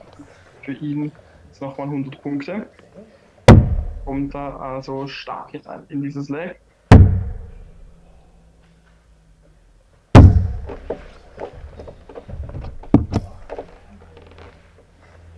Auch bei Belmont fast keine Aufnahme ohne Triple. Das sieht man doch schon eher selten.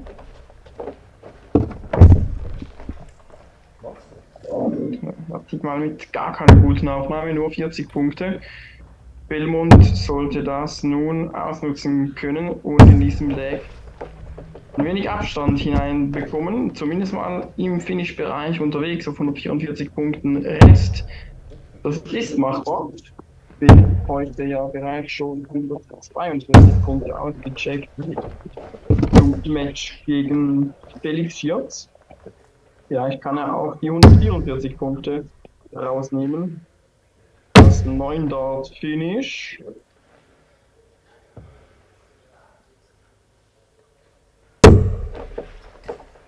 Einmal in der Triple 1. Schade, schade, das Finish nicht mehr möglich. Die 113 Punkte.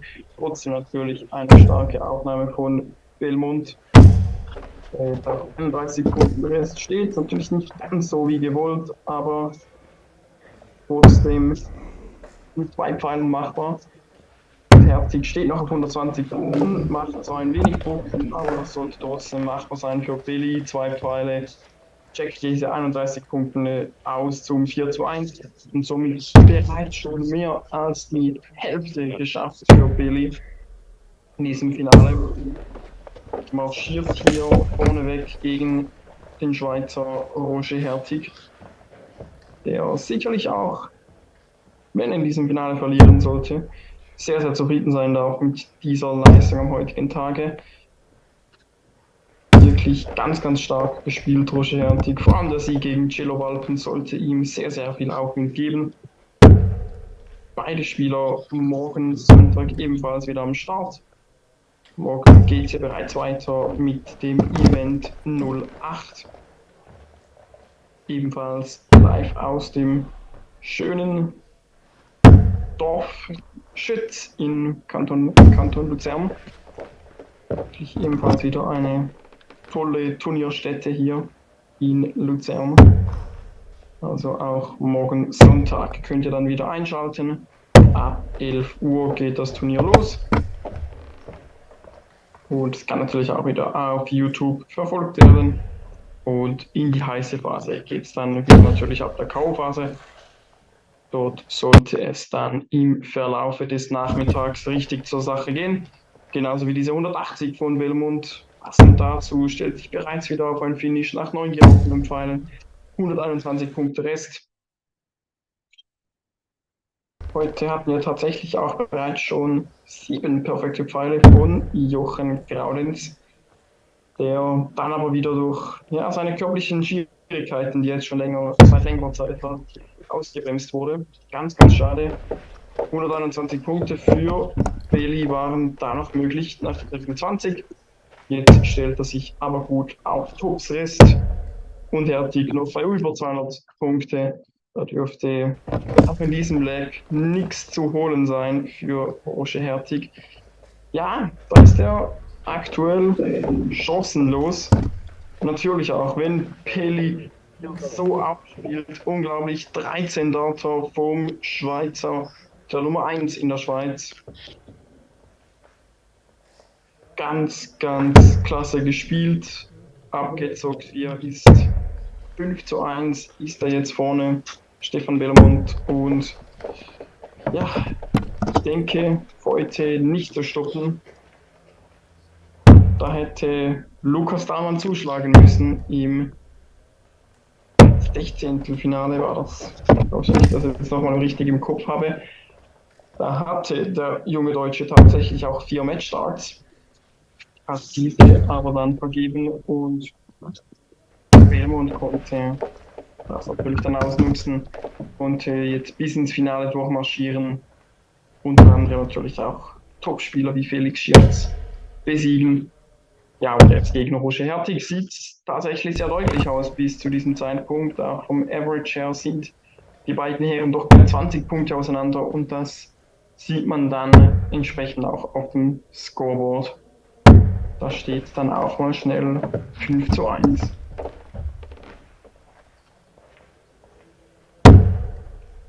Beli hört in dieser Phase des Spiels auch gar nicht mehr auf zu scoren. 134 Punkte wieder nachgelegt. Hertig spielt gut, der spielt gut, aber hat bislang keine Chance in diesem Finale. Da hätten wir uns definitiv natürlich dann noch eine etwas ausgeglichene Partie gewünscht.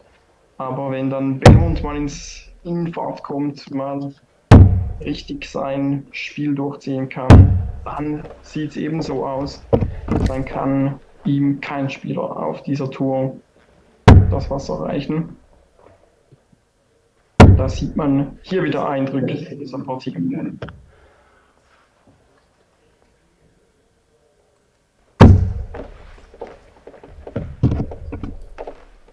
Man hatte da noch mal kurz nachgefragt, oder? Ich weiß nicht, ob er nicht sicher war, ob er 18 oder 1 war. Auf jeden Fall war kurze Unsicherheit. Hertig kann da noch mal gut Druck machen. 70 Punkte Rest bei ihm. Was macht Belmont mit diesen 68 Punkten?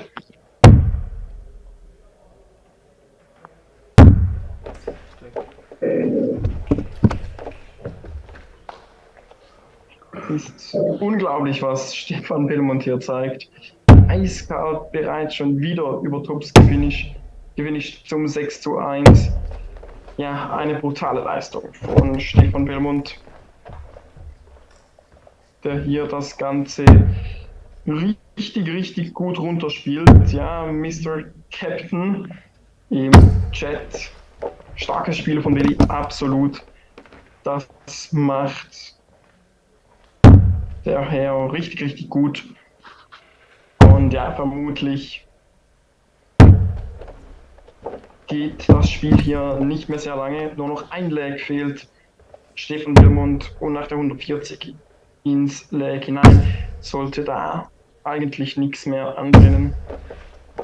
Lässt da auch nochmal ein Triple folgen, auch wenn es kein großes war, um ehrlich zu sein. Triple 5, die will man natürlich nicht unbedingt mitnehmen, aber kann sich das natürlich bei diesem Spielstand absolut erlauben. Roger Hertig hat sich da auch schon, ja, ich will jetzt nicht sagen aufgegeben, aber sieht dem Ende ebenfalls entgegen, so scheint es. Bailey in diesem Finale einfach doch noch einmal zu stark. Wieder über 80 im Average, das ist man von ihm gewohnt, kann aber, wie wir natürlich auch schon gesehen haben, über 90, über 100 auch spielen. Wenn er es braucht, dann kann er noch einmal eine Schippe drauflegen. Und hier im Finale springt er so hoch wie er muss, spielt seinen 80er Average. Braucht vermutlich nur noch eine weitere Aufnahme, bis er wieder im Finish-Bereich angekommen ist.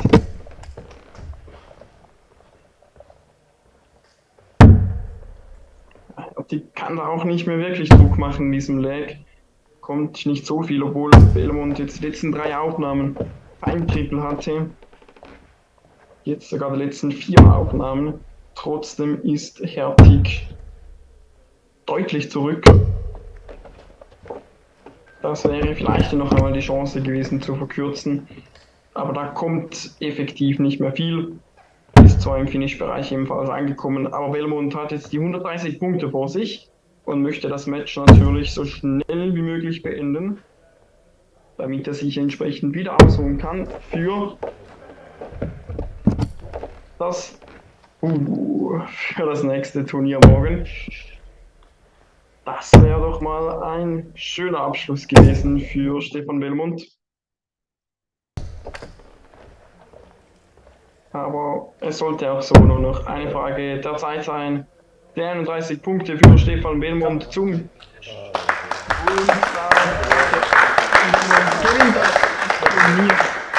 das SDC Tour gegen Roger Hertig. Herzliche Gratulation an dieser Stelle an Stefan Belmont, natürlich auch an Roger für Inspiration.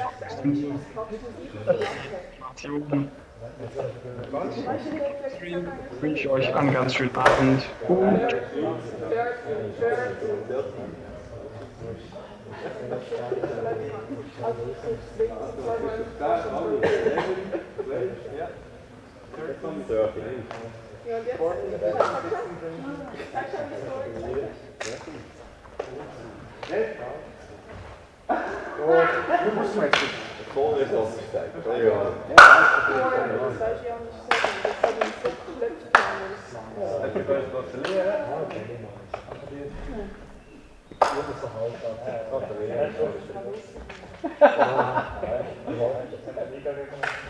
Er muss noch stressen. Jetzt kann ich mit 4 holen. Du musst schaffen. Komm, wir gehen weiter. Langsam Hunger.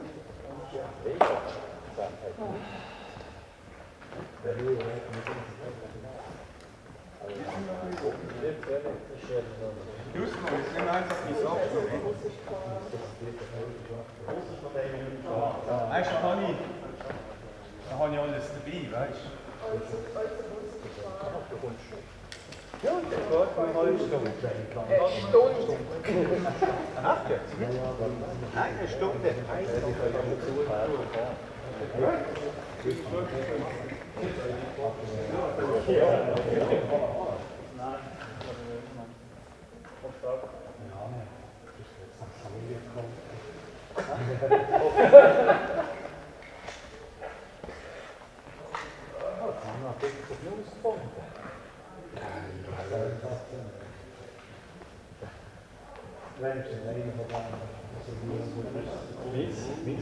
Ah, du kannst das ist mit Zug, kannst du noch mal.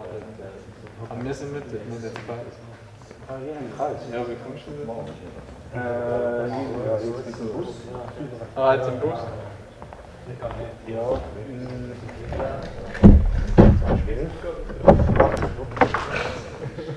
Ich weiß so, als würde ich glaube, es ist was zu machen, das kann ich noch nicht.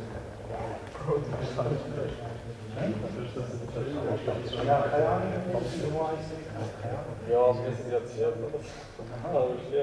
Ich merke das. Sechste Weg kann ich mich lieber verrechnen. Das ist auch das Erste. Aber das sollte ich. Das macht er auch noch. Das ist doppelt 16. Das ist checken.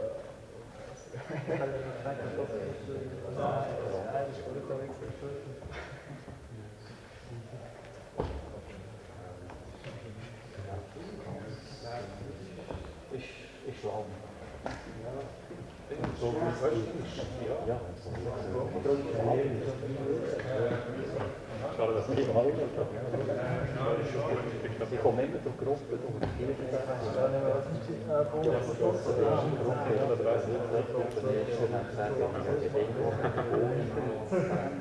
Ja, hast du gleich noch ganz kurz zu lesen. Können wir auch eine Runde mit rum machen.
Das kann auch 2 Minuten gehen.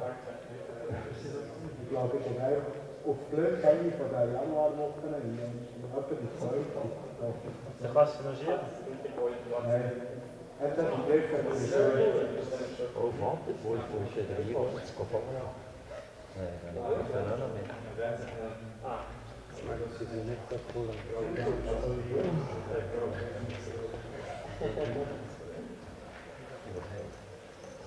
Aber da kriegt der nicht auf. Jetzt ist noch draußen. Danke,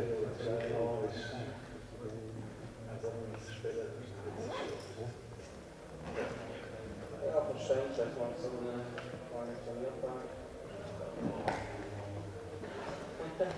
ja, morgen.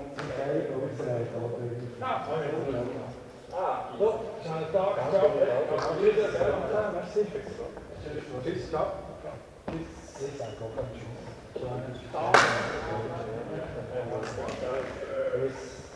Zwei Wochen.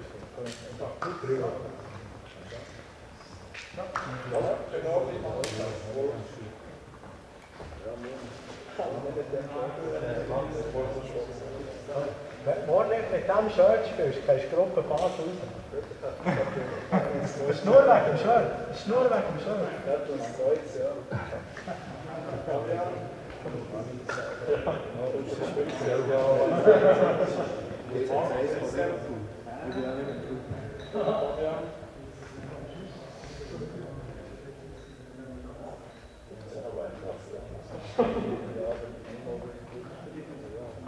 Average sind okay, ja.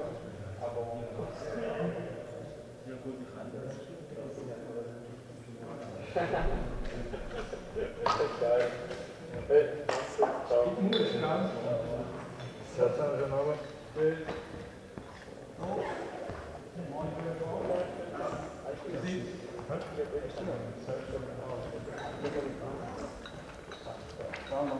Ja, wir können ja da abziehen, wo wir nicht sagen. Ja, wir sind irgendwie 200 oder so. Ja, etwa zu uns sind. Bin jetzt ein weniger. Eigentlich hätten wir genau den Betrag gezahlt, wenn wir die Option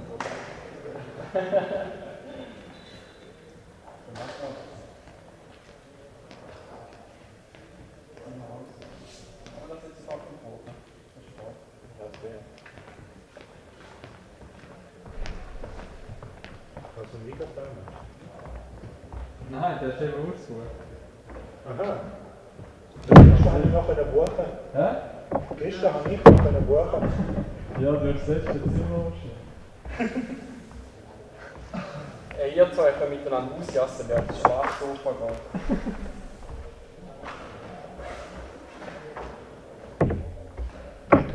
Ja, es hat ja so zwei, so eine Doppelbett, noch eine Runde, oder? Ja. Und noch ein Sofa. Es hat zwei Einzelbetten, ein Schlafsofa und nochmal ein Schlafsofa. Das ist einfach Brille, Mann. Ja, das soll ich vor. Ja, was willst du noch da? Oder die anderen kommen noch da, und nachher gibt es sicher noch das. Ja, wir tun immer schnell.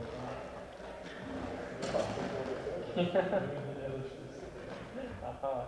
Ja, wo können Sie da um Jahren zu so einem Hotel?